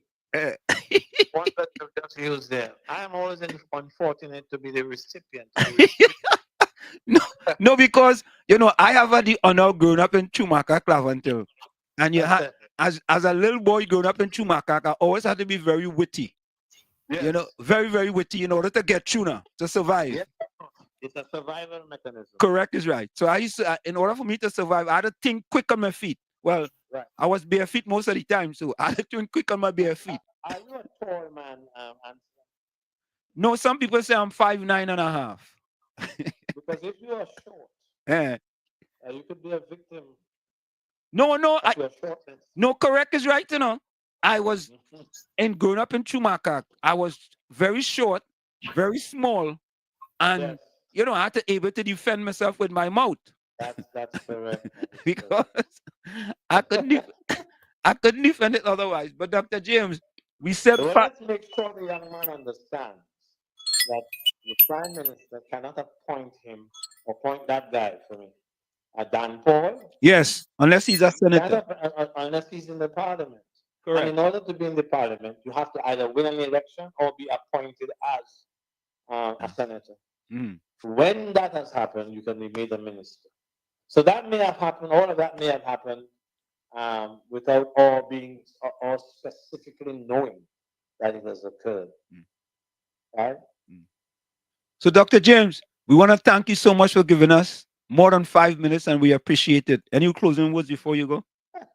You still have difficulties with time. I would suggest it's far more than 5 minutes. Top of the hour. I am not unhappy. There are good vibes on your show, son. Thank you very much. Thank you, Dr. James. Top of the hour, Arsenal. Yeah. Sorry? No, Tommy saying thank you very much. Yeah, Tommy, you're welcome. Thank you, Dr. James. All right. Bye-bye. We'll talk another time, Ansel. Okay, thank you. Bye-bye. So, folks, we got to take that break. We'll be right back. Stick and stay. It's In the Village with Uncle Tommy and Professor Wall Street, and you on WZYE 95.9 FM. We'll be right back. You're listening to WZYE 95.9 FM. You are listening to WZYE 95.9 FM, the most influential name in Caribbean radio in the tri-state area. Broadcasting from East Orange, New Jersey, the most influential name in Caribbean radio, WZYE 95.9 FM. We are back with you. It's In the Village with Uncle Tommy, Professor Wall Street, and you on WZYE 95.9 FM. We come to you every Monday, Tuesday, and Thursday from 7 to 10 p.m. That's Monday, Tuesday, and Thursday from 7 to 10 p.m. Don't forget, folks, share the live, WZYE 95.9 FM on Facebook, WZYE TV and YouTube. Subscribe. Caller, hold on. You can reach us here at 973-868-1444. That's 973-868-1444. Tommy, can you imagine another one that PNM Fox get bowl? He get clean bowl. Yeah? Wow. He get clean bowl. And the other fella, Gordon Joseph, well, he went in to bat for Trinidad, right? And the first ball they bowl him, he get bowl. Clean bowl. So he make a duck and went back in the pavilion. Yeah? Two of them, back to back. Caller, welcome. Caller. Good evening, Wall Street. Good evening. If that was me talking You would have flick off me off the phone before 9. I see 9 o'clock hour coming up, and you kept Dr. James on. I miss it, you know. I miss it. Not you miss it. I was trying to get on to you, but you see, you can't on a normal day. If I was on, you wouldn't have missed it. You'd have said, Oh, come into the yeah, all right, we go on. yeah. Come I to the appreciate. I appreciate you trying to help me. You listening to Dr. James. You listening to Dr. James, who assuming meaning making an ass of you and me, or of you and me. Dr. James didn't assume anything, Miss Atlanta. I heard on yes, you asked him if he the last question or second to last. That's what I was calling you to say. He assuming, I assume he said to go and listen to it again. Anyway, Okay.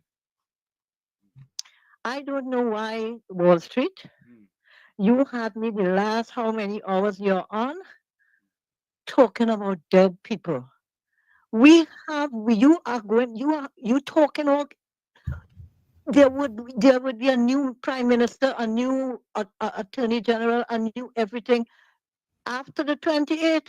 What is all that dead fish, dead talk you talking, and dead people you talking to? Well, I mean, dead issues. It's just me. I don't know if you like it or who like it. You continue. You just study what is coming. Oh God, have to tell all it over and over. You have to. You put on your yellow. You have on a big yellow thing showing us where you will be on the 29th.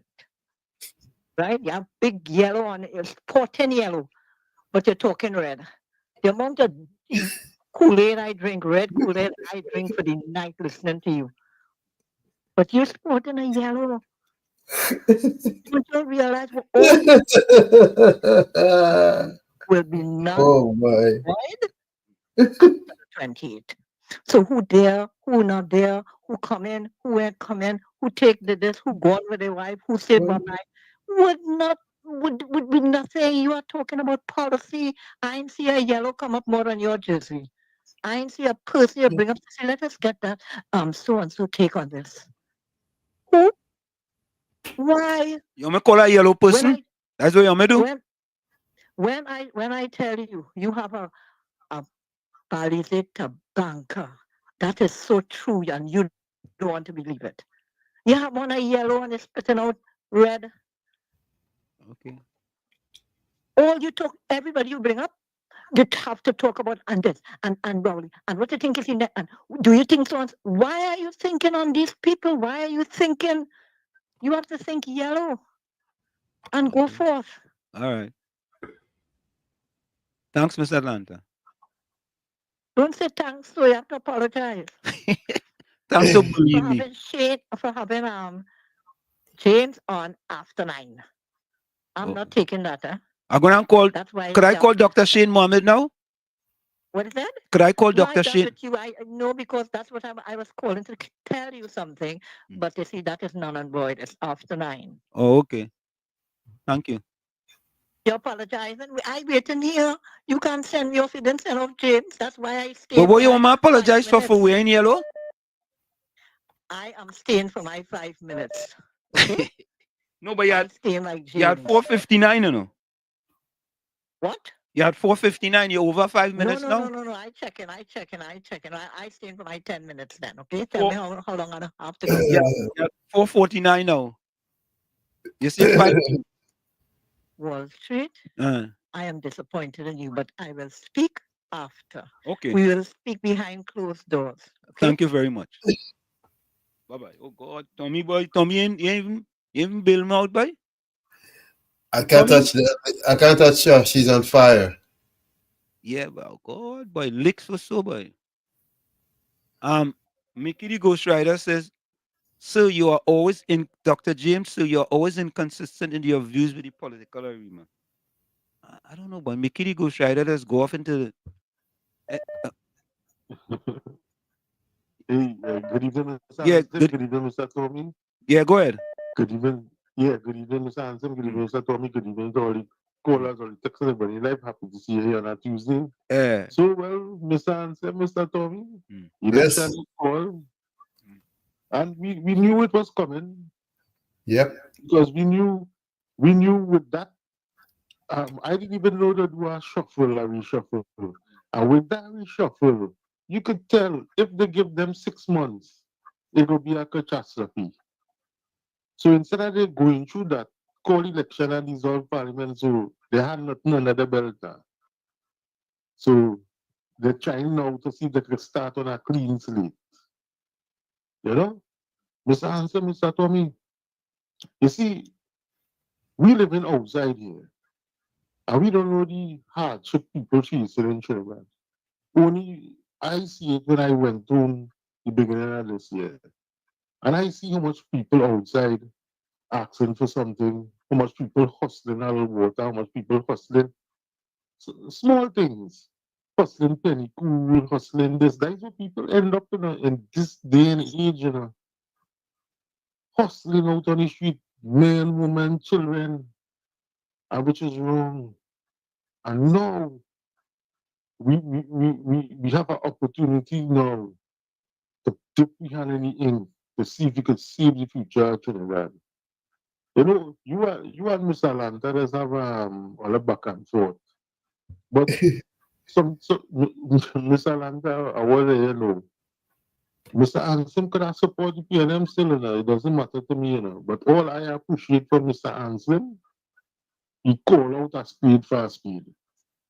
Because if UNC win, but let me just say if, when UNC win, and let's say UNC win something that is not right, we're going to speak about it. And then everybody go now, all the PNM people will come now and say, yeah, Mr. Anselm. Correct. You're back on the saddle. Yeah. But it's not a matter of that. It's a matter being somebody who want to think righteous and somebody who thinking correct and somebody who looking for the future. You see, I don't study politician because right now, at the end of the month just now, today's the 18th, some of them collecting 100,000, 80,000, 60,000 with weeks. I don't have a BMW in my yard. My wife don't have a BMW. His and her. But I know them politician has that. But what we want the people, Mr. Anselm and Mr. Tobias come out here, so people start to think about policy, not the soundbite and the lackery. You hear when Mr. Winford say he don't really have his views right now. And then you hear when Mr. Bishop say the 1% is Stuart Young pocket. Now all these things we have to consider. We not in Trinidad facing music like other people who had to get up every day. And to me, when I went Trinidad, Trinidad become survival by any means necessary. And it's time for that to change. And I hope everybody understand that on April, you're going to dip your hand for the UNC, because if you vote back for this PNM, well, I hear rise, the state's good with catch up. Look on listening, Mr. Anson. But Tommy, I think what this Anderson callback, what this have done to people like many people like us here in the United States, Tommy, is put a stranglehold on the diaspora as far as going home for the election. Oh yeah, the quick move is strategic. Yeah, it's very strategic, and they have put a stranglehold on the people who was coming back to vote against the PNM. Anderson, welcome. Mr. Wall Street, Uncle Tommy, good night. Good night. Good night, sir. I know we have a Marco listening, so I'm going to tell Aisha Raj good night too. Because she does Marco the program, or she forgot to tell you. She listening? But you telling me Aisha text me earlier on. Aisha listening. Oh, all right. And this is never been election, never Aisha telling me. But let me tell you, Brooklyn, KFC, well, Kunji, I heard you. You're on top of the game, boy. You're all on heavy and TC program this evening. What you know what I said? If I go in Stuart Young and Rowley position, we had no shit. Yeah, loud and clear, man. Go ahead. Whatever they did, you see all them poor people which haven't received back pay or raise pay since 2013. Because when in the hospital Monday, nurses were cursing last week. I went in the hospital they cursing. Because as you know, I've been back and forth to the hospital. Doctors cursing. You telling me you all shuffled your cabinet yesterday, today's election.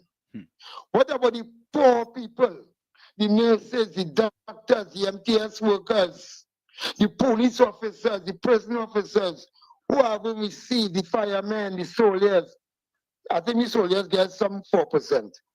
But those public servants who hasn't received 4%, when you are taking 38% and even more, I could be wrong, I could be corrected. How would it have been if Sotoran came out in the first week of the first 2 weeks and said, yeah, what? In other words, what Rowling did, I'm going to do. I'm going to pay all who deserve the back pay, the razor pay, you know, and then call an election. How should the poor people feel? Knowing that, okay, election is next month. You raise your pay, you get your back pay, your family good, your friends, the 1% good, and the layman on the ground has nothing to collect in 9 years. How you find that looking more street?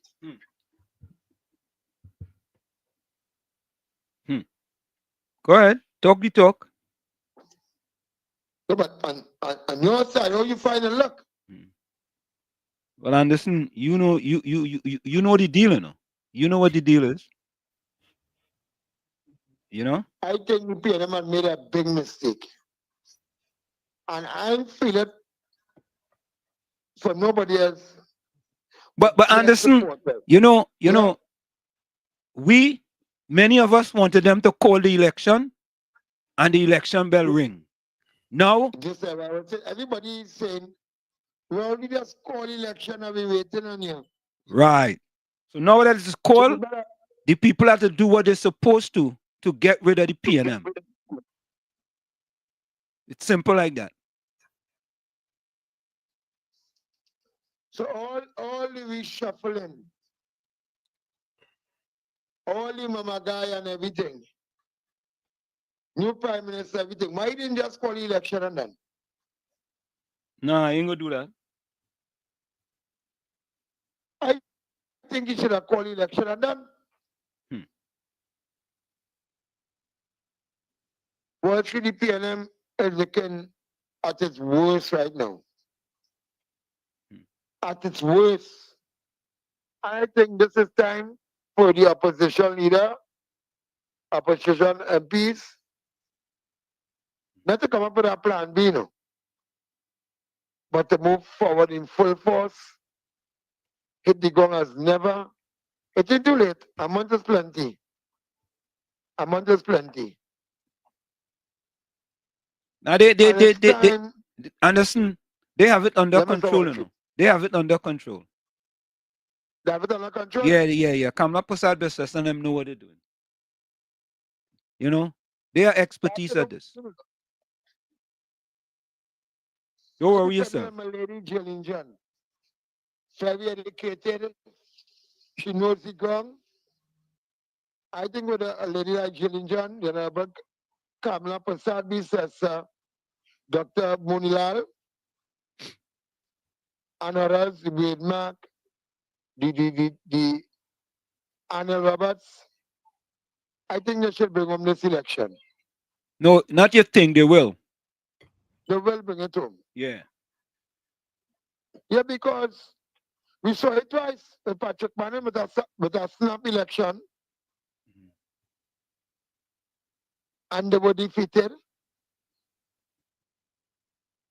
But all this all balloon come out and say, well, yeah, to the population, election is XYZ. Eh? But remember, I always told Heinz. And when I say Heinz, I know what people feel is my neighbor, I don't know that talking about man and Heinz or Kesey Heinz. Special Heinz, the former Minister of National Security. And I always reiterate this on your program and all programs. And I want to tell him again, Heinz, Special Heinz, when you're going to high court, But Anderson, we never made a report on. My name is nowhere in a station diary in Besser Street. Who the man should have had given 7 days incarceration for obscene language. He said I told him what his mother and his mother say. I want you to know, Heinz, remember I was telling you when you're going to court with me, when that date called for high court, you will be going as a normal civilian. What should you go call that, Uncle Tommy? I said, Heinz, I just kneel down and say my prayers half 3 in the morning. I don't stand up and say and pray again. I just kneel down. And when Heinz going to court with me, yeah, you Heinz, you put, and I want before I leave, to give them Heinz was he smoking a black somewhere up in the app. I don't know about that. What I heard is alleged that he just smoke black. And you don't know why it's black? That is cocaine mixed up with marijuana in a split, in a joint. You from Chumaka to Wall Street. I mean, you're on the ground when you hear somebody smoking black, which means they're smoking cocaine. So it's also alleged that, you know. So watch it. I'm not going to listen. Yeah, man. Thank you. Bye. Thank you. Tommy, anytime Anderson come, Anderson does bring out the disclaimer, boy. Where the disclaimer? Anderson does bring out the disclaimer, boy. All opinions and views expressed by the program participants, including those on social media, are solely their opinions and views and do not reflect the opinions and views of WZYE management and staff. Anderson does bring out the disclaimer, boy. Yeah, KFC. KFC. Yeah. Good night, Mr. Worship. This election, the two evil man called Rowley and boy, girl short uncle. Right? This election is about bread and butter issues, you know. And the younger generation, the future generation, Mr. Worship. Because we can see for the last, when Kamala started president, was the recession performance. Yeah, we see she performance. Yeah. And she talking about the she manifests and she promises what she making. Yeah. For the last 9 years, we never had nothing with the rolling and the policies and do nothing. They only back and out blaming Kamala, right? You know. Correct. And look at the simplest thing: 9 years, 10 years, still Philip school still in our state. Worship. Opposite to Scotland office. Still Philip school. So I'm like the parents that they hate the best school in popular areas about. Yep.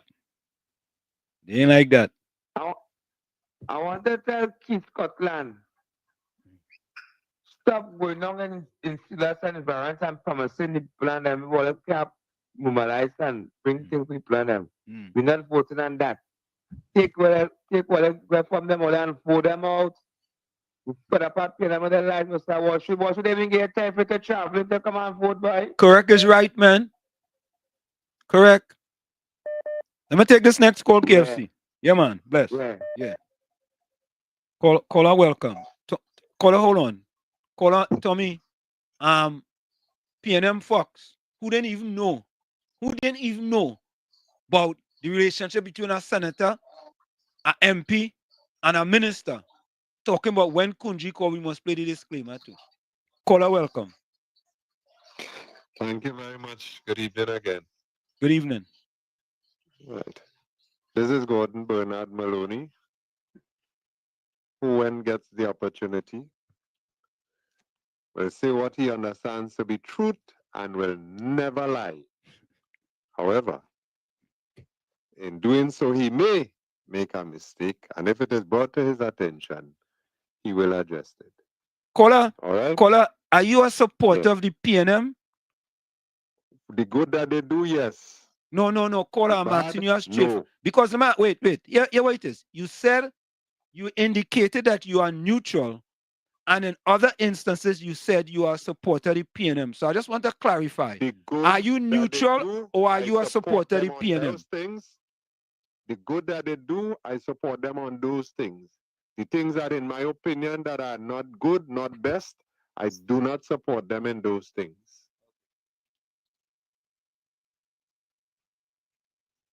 All right? Okay, make a point. Okay, well, I don't know. I'm listening to hear if I could continue, if you know what I mean, because that is a strange man. You know. He told me that he will bring some truth for me concerning the goalpost, and I'm still waiting. So I want to know if that is not a lie, because you tell somebody you're going to do something, and you're not doing it at all. You know. So if it's a mistake or if it's a lie, he will decide. The election song is out, and I am so glad, because I am sure that I am not the only one who want to see a change in the narrative. And I honestly believe it will change come the 29th of April. It will change. Oh God, but I well fed up by. I fed up to hear people, you know what I mean, batting for this one, batting for that one, batting for the other one. You understand? And totally ignoring the other side. And as by now you should know, I have no fear of contradiction. I say it as I see it. All right? I have said it, and I hear other people saying it too, and I am sure I am not the first one to say it. You see, the we versus them, that is a big, big problem in Trinidad and Tobago. That is one. Two, we have a whole lot of systems that need overhauling. And who is doing it? This one criticizing it and ponging it and all kind of thing. And when they get in, they either enlarge it, they enhance it, or they do nothing. Just as the economist, Dr. Sarjoan, said just now, they promised that they was going to do constitutional reform and all and what happened? And that's what we're going down with. But you have people there with two bats in their hand, batting for them. No ball and bowling, but they're batting for them. Batting for them. Right? And what I consider batting for them is, okay, in your opinion, they do something good, they do something nice, you talk about it. When they do something good, they do something ugly, you go on to the other side and you're talking about the other side. And to me, that is not hypocrisy. That is hypocrisy. Hypocrisy. You understand? So I got the bell ring, and as somebody said, I totally love how that song, because I said it too. Let the people decide. If you let the talk show hosts decide, we're going to be in a mess big time. Because them saying one thing now, and then they're saying something and they're twisting it. You understand? Let the people decide. So let them bring it now, because I know, hey, some people call it election season, some people call it lie season. You know? That is when it is intensify. It does increase. You understand? But I am hoping that people will use the ears a little more, use the eyes a little more, use the understanding a little more, yeah, and ask questions. Ask questions, because if you depend on some of these hosts, if you depend on some of them, well, boy, your toenail will start to get hair on it. I'm telling you. Yeah. So don't listen to one side alone. Thank God for a place like facts are stubborn things, boy. When it roll out so, and you're seeing where it's from, and you don't have no question. It's not like my friend who tell 42% of this. Well, I thank God she debunked that just now. You understand, Dr. Sarjan? She debunked that thing because she so much government that promise all kind of thing, and when they come, it's something else. But if you only picking one side in debunking, you know, you're showing up yourself, and that's unfortunate. Caller, before you understand? go, somebody wants to know, Gordon, who you voting for, UNC or PNM? Could I tell you what I usually do? Tell the person. What I usually do. You see, when I go in that voting booth, before I stamp, before I come out to dirty my finger, I usually pray. I usually pray. Okay? So at this point in time, We are a long way from the 28th of April. And I am not going to do like some people and already make up their mind that they're going left, they're going right, they're going yellow, they're going red, they're going white, they're going blue. Because I ain't praying yet. Well, I'm praying, but I ain't praying yet in terms of the decision that I should make. I'm praying that things will go smooth enough that we don't have no stupid violence and things like Jamaica and other places. And I'm hoping that when the thing done, no side will be running to the court and wasting we bloody time and money and energy and effort and so on. Thank you. Okay? Thank you. Thank you very much. Tommy, another lie. Another lie. Why does this fella lie so often, Tommy? You know, there is something about people supporting the PNM and lies. Something about lies and the PNM. Like when you support the PNM, boy, absolutely right, Capitan. Lies by Gordon. When you support the PNM, you have a tendency to lie often. For example, PNM Fox just tell we, if you're not an MP, you don't have to be a senator to become a minister. That's what PNM Fox just told we. Lie. Gordon Joseph just told we. He go Tommy, he going in the booth, Tommy, and pray. All right, if God tell you vote for the UNC, then what? So when he going in that booth, he going and pray for God to tell him vote for the PNM. Look, Gordon Joseph, go and fool them PNM people with that dotishology, foolishology, and stupidology. Yeah? And Mr. X, Tommy, Fox wants us to read what he wrote. Right? He wants us to read what he wrote. You know? But he was wrong. Wrong. Yeah, Gordonology. Yeah? Mr. X, I want you to tell me, anyway, who does lie more than the UNC, the PNM? And Mr. X does lie more than the UNC, the PNM. The PNM does lie more than UNC. You understand? What happens that these people who listen forget that you were part of the email gate lie? I was in the belly of the beast. I sit down in the meeting, being asking you, telling you. I sat down in the meeting with the higher ups. Yeah. So me have to ask all. If it's one thing I have to say, and let me say this to you all, especially you PNM Fox, Gordon Joseph, Patty, Altier, do not let my confidence interfere with your insecurity. Let me repeat that. And rock with the axo. Don't let my confidence interfere with your insecurity. Okay? Financial Guru, welcome. Yeah, Professor was shit. Gordon, I really realized Gordon is a Tommy Joseph brother. I love Gordon. But that's what I tell you when we was talking the day before. Why we had to deal with these guys with facts.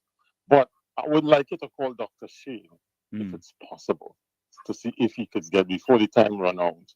The last thing I'm going to say, Gordon, it's interesting you would say when the professor asks you if you who you go vote for, and you go only support one who has the PNM have good things and they have bad things.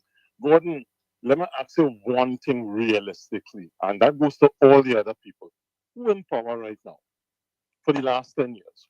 Who caused they had the highest street murder rates in Trinidad and Tobago ever? Who run down our national reserves from 10.5 billion in 2015, where it's now $5.1 billion? Who never diversified the economy over the last 10 years, Gordon? Who caused $3 billion that cannot still be accounted for properly. There's no proper auditing process, Gordon. Who did all of that? Who, for example, in terms of tourism, we have no tourism structure for product in Tobago. We have a big airport. You understand me? That costs billions of dollars. Who caused the control of Petrotrin to fall out of the hands of Trinidad and Tobagonians, and we lost 5,500 jobs? And we now going and try to sell this as a lease to a Nigerian company who has no experience at all and has, for the last 2 years, their assets are $2 billion US under. Who did that all, Gordon? You have never called out the PNM. The UNC has made mistakes, but the UNC is not in power. The people in power for the last 10 years is Vishnu Danpal, who we don't even know is a finance minister, because I think Colvin Wood could have upped the whole apple cart and caused Mr. Young to call an early election, or Mr. Young and Dr. Rowley knew beforehand that they was going to do this so he could get what is called a golden parachute, right? So he could get 87,000 for life, and after serving for 6 weeks, he good and gone. So Professor Wall Street, Gordon, I want you to answer that question. What Thank has you. the PNM done for you? If you could call Dr. Shane. Yeah, I'll call him. That I'll would be call him. nice. Yeah, Have a man. good night. Bless. COP, welcome. COP, hold on a minute. Tommy, Yeah. look at what Mr. X say.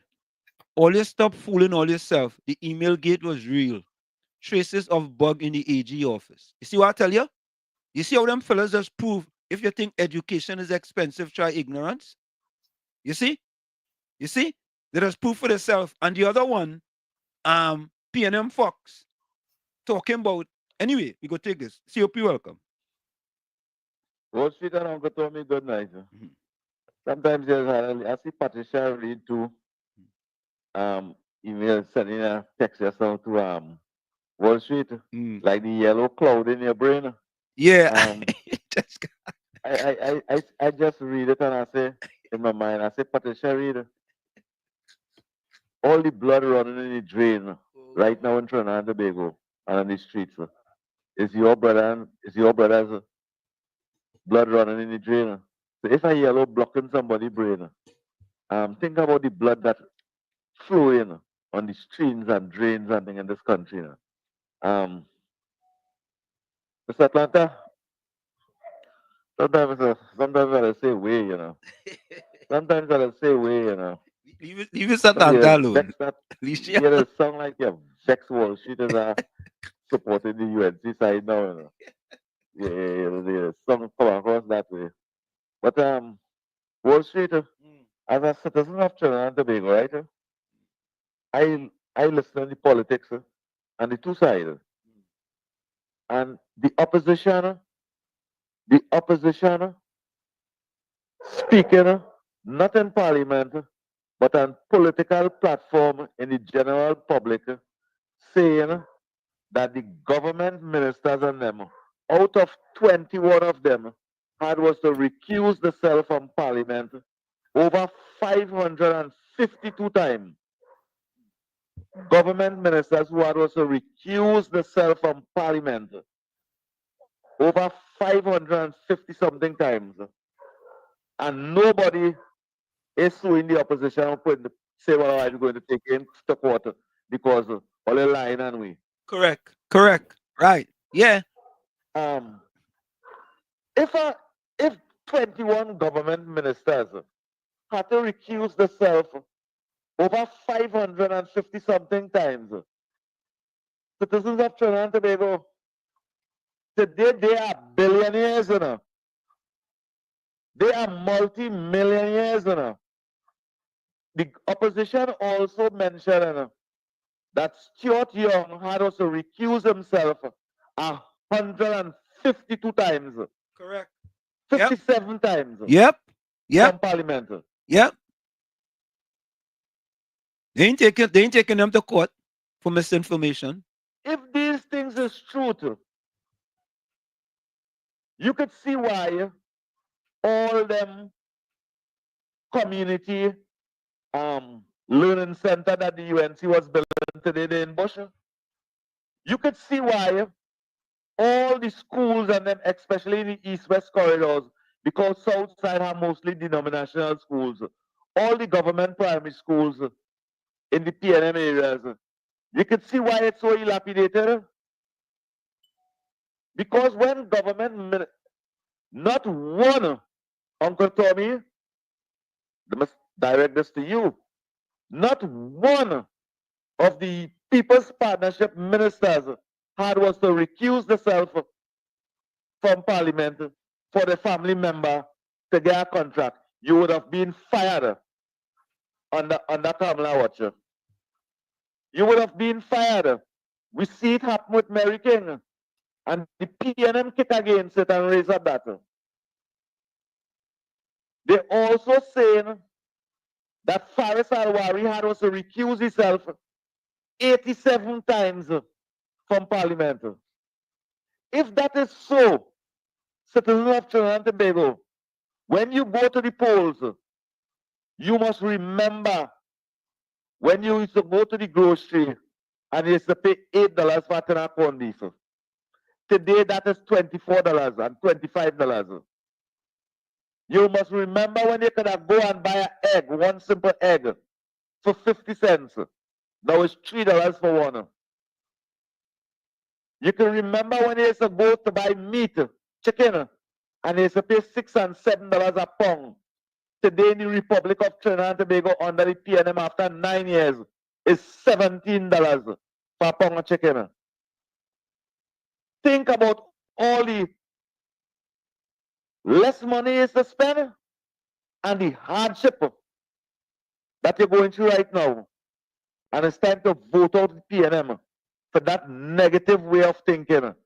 You make your friends, your family, your wife, your children, and all your government ministers multi-millionaires. If your family member was getting a contract for 100,000, you wouldn't have to recuse yourself. Mary King didn't recuse herself for 140 something thousand. And She was fired. Yep. She was fired. Mm-hmm. You recuse yourself. And you stay. For daddy and brother to get over $4-5 billion in contract. Mm-hmm. You know what that is, Wall Street? Yeah, of course. Let me tell you something. Put St. Vincent, Grenada, Barbados, St. Vincent and the Grenadines, Jamaica, GDP together, and you will not get $6 billion. Put all of these Caribbean islands I speak about, GDP together, and see if you get $6 billion. One man family. Make that in 9 years under Keith Rowley administration. And after that Wall Street, Dr. Rowley resigned. Yep. Gone with $90,000 every month we had to pay him, and $1 million every year. Think about that, Trinidad and Tobago, and let me vote them out for that. Thank you. Thank you. Tommy, before we go, I want to call let me call Shane so he could ask this question. Let me take this voice note before we do that. Let me take this voice note here. Okay. All right, hold on.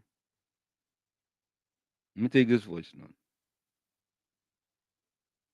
Good, sir. Good, sir. I can tell you what they've done. Let me take this call. Movari Fender, welcome. Yes, sir, I don't go to me and Wall Street. Yeah. Where you going? Wall Street, they bring me back out, boy. I went on a hiatus. I know. I come back. Yeah. Yeah. Wall Street, you know what shocked me last night? Go to me. Good night. Good night, sir. You know what shocked me last night, Wall Street? Yeah. The People's Partnership take $1.3 billion and build a complete hospital on lands that had no infrastructure. Right. But the PNM take 1.4 billion and build a central block. That's maths. In Matson. Not Matson at all. Correct is right. Trust me. Yep. And also, the central block ain't even finished. Ain't finished. Right? That's sad, eh? Boy, more than sad. You can't make that up. Well, anyway, Rashida back in the playground. Yeah, man. Bless. So, all the time. Yeah, man. Blessing. Move very friendly. Nice to see you back. Let me finish play this voice note here. It's not so much for me, but I am glad that I have seen some things they've done that help the country. One of them I love early o'clock, the leader said, never fall in love with office. And not only did he say that, he showed it. I can't say that for other leaders. Okay? I can't say that for other leaders. The PNM wasn't in government, they were in opposition. But it's only when they come into government, they hear from the central bank man that we've been in a recession. We've been in a recession. Oh, God. 4 quarters of decline. So that could not have been addressed because everything was going down hunky-dory.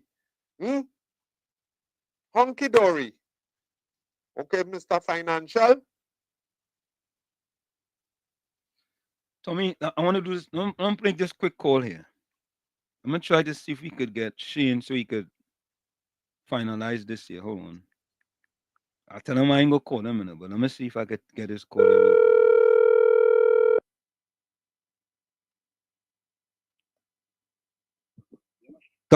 Dr. Mohammed, we have a quick call for you. You are live on WZYE 95.9 FM, the Uncle Tommy and Professor Wall Street.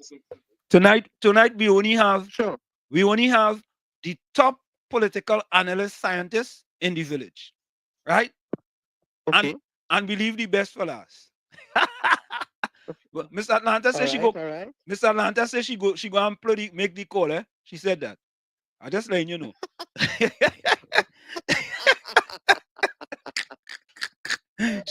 Listen, I'm one of those political scientists. When I say that. All right. So listen to this. We have a quick question for you. Sure. What is your quick take on the election being called? But we have a next question for you. Can you not be a senator and become a minister? Or elected representative? You could be a minister. You could be a minister. You could be a minister by virtue of 2 ways: by being a senator or by being a member of parliament. If you're not a member of parliament, you have to become a senator. You have to. So Professor Ghani today said that the one thing that the Minister of Finance would not be able to do is actually take the oath of office in the House. Correct. In the Senate. However, he is sworn in by the president and has taken a ministerial oath. But he has to become a senator before he could take up the position actually. Well, that's a technicality there that even it baffles me because on the surface that makes no sense. You can't be a minister. What should happen is that as soon as you become a minister in a cabinet, as soon as it's possible, you then go into the parliament and you take the oath as a senator. Correct. But I gather that the reason for taking the oath as a senator is that it allows you to be able to sit in the parliamentary chamber as a senator. But he will be the Minister of Finance that never got a chance to sit in the parliament and never took the office as take the oath as a senator. But by virtue of his of his ministerial portfolio, the president would have she would have administered the oath of office to him as minister. But Dr. Mohammed, listen to this. Donna Cox was a secretary in the consulate up here. She was a secretary because she Yes. was sitting on her desk. She was not Yes. MP. She came back to Trinidad and she became the Minister for Social Development. Before she could actually act, they appointed her as a senator. Right? In order for her to be. No. Well, what it says is that if the appointment is to be a senator and minister, but one of the oaths takes precedent first. The oath as minister takes office and then takes place first. So your appointment is as a minister through the Senate, and then you are supposed to go into the Senate and take the oath as a senator. So what I'm saying is this. The question is this. Can you be a minister without being a senator? Can you be a minister without being a senator? Some would argue yes, and some would argue no. The presidential oath takes precedent over the senatorial oath.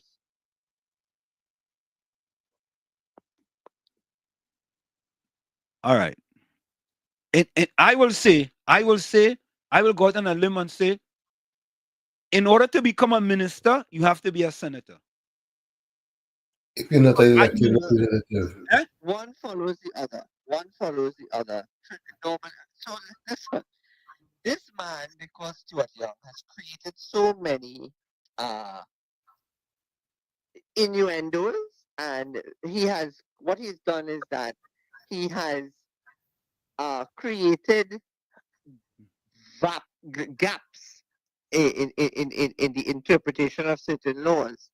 But the thing about it is, all of those things should be reasons why the country recognizes that this man may very well be unfit to lead. Correct. And before you go, so you're actually talking now about this call of this election here on April 20th. Just give us your quick take on that. Well, information has a way of coming to me, right? And I can say this to all of you that's listening. One, it is a demonstration that the sustainability of the government is no longer possible. It means that there has been a collapse of the government internally. The political apparatus of the PNM has collapsed. It is clear that the Prime Minister, 24 hours after taking the oath of office, has lost the confidence of his colleagues inside. Something internally within the structure of the PNM would have caused him to trigger this election, and therefore he would have also possibly, had he convened the parliament on Friday, he could have very well be facing a vote of no confidence. Well, according to the opposition leader, he would have faced a vote of no confidence. But like Mr. Manning in 2010, it seems as though that vote of no confidence may have very well been successful. And Dr. Mohammed, we want to thank you so very kindly. Thank you. So all of these things would be reasons why the population now has to objectively and rationally judge Mr. Young on what I would say is his very short-term OJT role as Prime Minister. Thank you so much. Thank you. Take care. All right. Thank you, Shane. Right, bye-bye.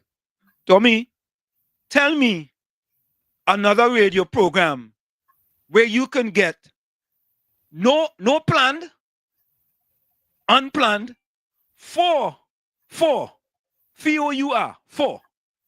of the top political analysts / scientists in the 1.4 million nation of Trinidad and Tobago. Mr. Alanta, call back. Tell me which one, Tommy. We really say this. We originate, we don't imitate. We really mean that. We mean that from the bottom of our heart. And Mr. X, you are treading in the territory that you have no knowledge about. Mr. X? Talking about the email gate situation. A company in New Jersey called Semper Alexander did the research for the PNM and advised as such that the emails were fake. And Tommy, tell him whose mentor that was. Tell him. A gentleman by the name of Ed Rich Semper, God rest his soul. Yeah. And he was Wall Street's mentor. There we go. Yeah, Mr. X. Mr. X, you didn't know that, right? Wall Street, you know, Ed Rich tried to get me to work with and for him many times. Yeah, he used to tell me. He told me many times. Yeah. So, Mr. X, you didn't know that, right? So, folks, put your closing comments in the chat and send your closing voice notes. Put your closing quotes in the chat. And, folks, we want it to be quotes now, eh? We want quotes. Or give we quotes. We want closing quotes. We want to end on a positive note. All right? Yeah, KFC. Put your closing quotes. Good night.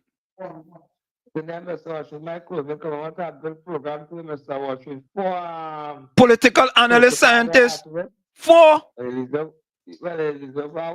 Oh, you mean 4? I tell them Mr. X and Gordon Joseph and them even wicked PNM. We don't hear anymore that email gate and this gate and that gate, you know. Or they can't fool people with them live, you know. We're rolling and taking the money from a student. Was I feel bring back some tape for lying. Yeah, we had them tape on them. Why because like Mr. Watch that song I said no campaign song they fear. They were like it. Yeah, man. Not voting for this PNM. But that's something for you love. Love, yeah. Yeah. Look, here, Gordon Joseph. Tell me a program only promote one side and so much bad on the other side. Stay far from. Yeah? We just promote the truth and the facts. Gordon Joseph. Anyway, folks, send your closing voice notes and put your closing quotes in the chat. Right?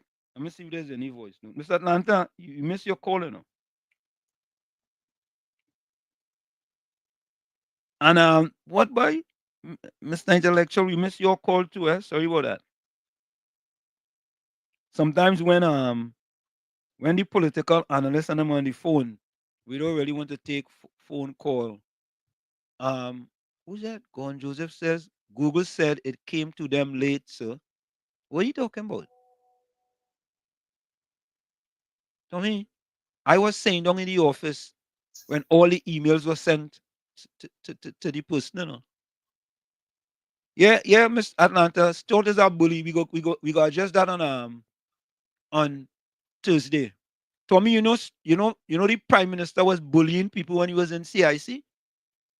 What? Yeah, boy, we go talk about that. Prime Minister Stuart Young was a bully when he was at CIC. So now we could know. Now we understand. It's from one bully to our next bully, 2 bully. And don't forget it, Olia. Don't forget it. You remember when the Prime Minister was talking about Zamien in the Parliament? Yep. And when he called them people and them same PNM people, you will vote for them potongs and termites. Olia. And then he was a bully. Mr. Intellectual. Nah, Ed was an Adventist. Called Ed Semper from Coquille in San Fernando. Coquille Village, San Fernando. Coquille Village, San Fernando. That was my mentor. Folks, we're going to take that quick break, and when we come back, we're going to get your closing voice notes and your closing quotes. We'll be right back. Stick and stay. In the Village with Uncle Tommy, Professor Wall Street, and you. We'll be right back. Don't go nowhere. You're listening to WZYE 95.9 FM. You are listening to WZYE LP 95.9 FM, the most influential name in Caribbean radio in the tri-state area. Broadcasting from East Orange, New Jersey, the most influential name in Caribbean radio. WZYE 95.9 FM. Back with you. It's In the Village with Uncle Tommy, Professor Wall Street, and you on WZYE 95.9 FM. Don't forget, folks, we come to every Monday, Tuesday, and Thursday from 7 to 10 p.m. That's Monday, Tuesday, and Thursday from 7 to 10 p.m. Let me take this voice note here. My closing quote. Another program has ended, and nothing has been said in the promise that was made. No, it's not a comfort to me. Financial Guru, welcome. Yeah, this is for Gordon. Gordon, I had to hit you, brother. You still have not answered my question. What have you pointed out with regards to the PNM over the last 10 years or 9.5 years they have done? But let me leave this with this quote. Every election campaign, this is what it says, it's a referendum on the incumbent. Every single one. That's my quote, Professor Wall Street. Thank you. Have a good night. Thank you very much. Let's finish listening to this. The promise, the comfort, a fool, and I know fool. Thank God for that. That is why they can't fool me. And I am not surprised why I hear nothing about the goalposts. Yeah? But let's see what will happen, because the people are going to decide. They decided in 2010. They decided in 2015. They decided in 2020. And they are going to decide in 2025. And thank God the narrative will change. Wait now. You know, I can't guarantee that it will change, because now all you might be hearing is one set of reasons and excuse and the judge and the rain and the flood and woo! PNM ever make excuse when they lose? Good night, people. Prayer. Tommy, I'm shocked about this. Tommy, you believe? Nah. Tommy, you see that on the screen there? Yeah, I see. Nah, I can't believe that. Nah. I thought he said he went to church on Sundays. You lie about that too, Tommy? Because I thought that's what he said. If I remember. Tommy, you know, you told Tommy, my mother-in-law told me 36 years ago before I get married, a liar has no memory. You are absolute. You are, Tommy. And on Sundays when we have Sunday talk, you just say, "Well, I went to church this morning, and I'm home now, and I cock up my oh boy, oh Lord, I'm sorry. Yeah. Wow. Yeah. You remember that skit? Yeah. Yeah. Patty says that's you for True Wall Street. What is me? Don't back.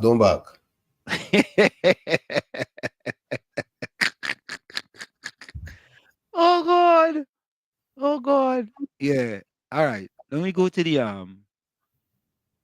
let me get my closing. Folks, put your closing quotes in the chat and send your closing voice notes. This is my closing quote. Go back. Tommy, thanks a lot.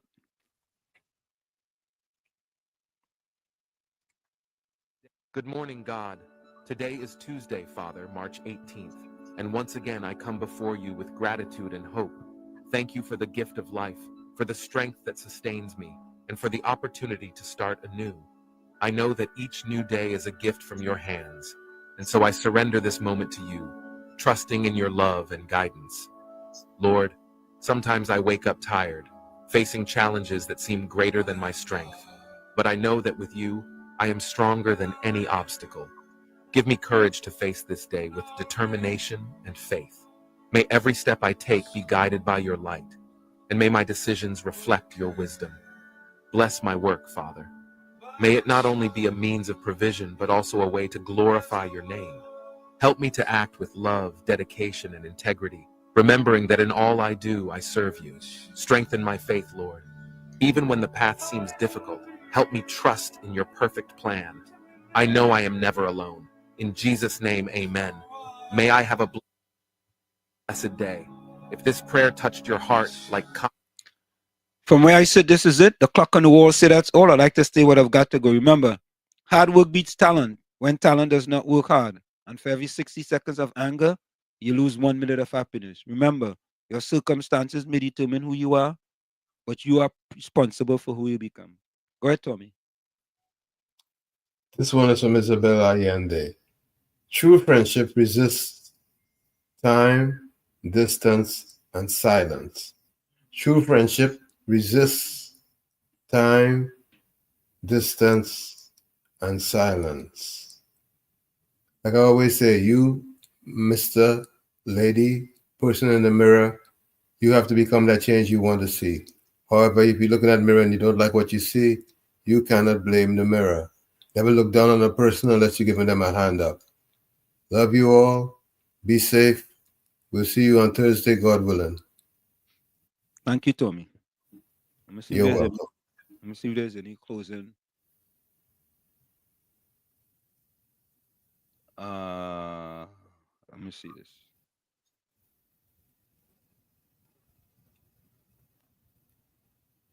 Okay, I got 2 closing from Miss Atlanta. Those that can bend with the wind will weather the storm. I think that's what it said in Miss Atlanta. Let me see. Yes, those that can bend with the wind will weather the storm. Thank you, Miss Atlanta. Here is Bitcoin closing comment. Watch boy, Professor Wall Street.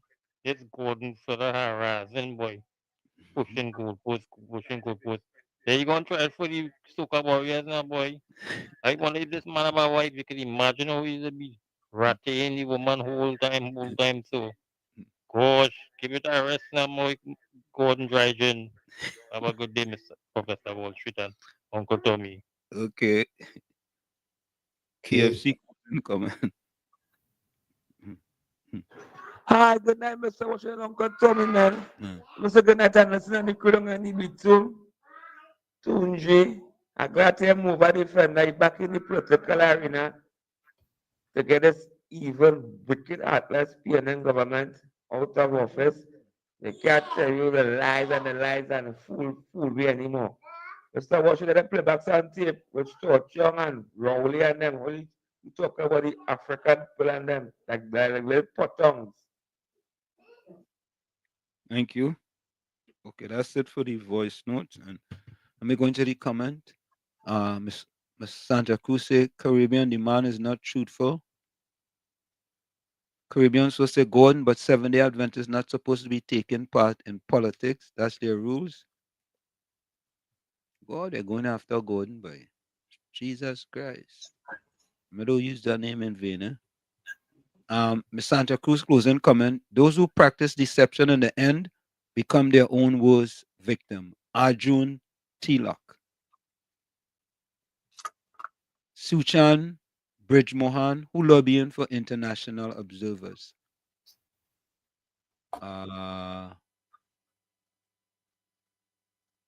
Mr. Intellectual closing comment. Work is love visible.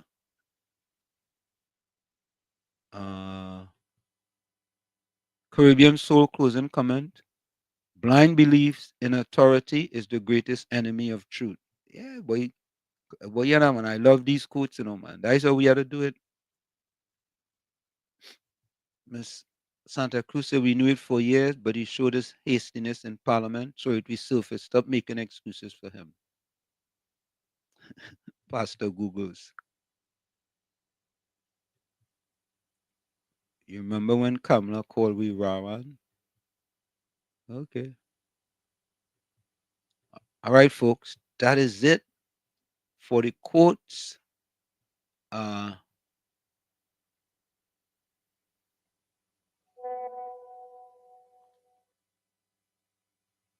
folks, we are out of here.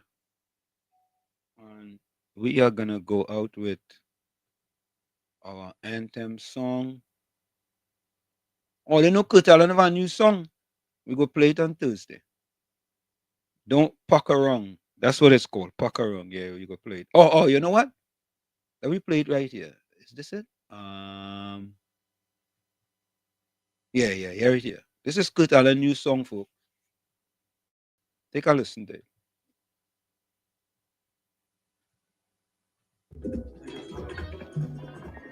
Let me see. I give you a challenge. Let me see if you're able to understand. Just finishing some lyrics. If you just do another thing, I ain't want to, get too much. All right. When you tell me, the first thing come to my mind is based on the current situation.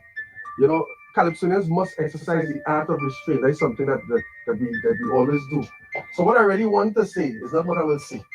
I'll find another way to say.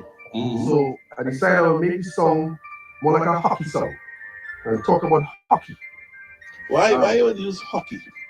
Because of what I want to say, and I have to kind of cover it.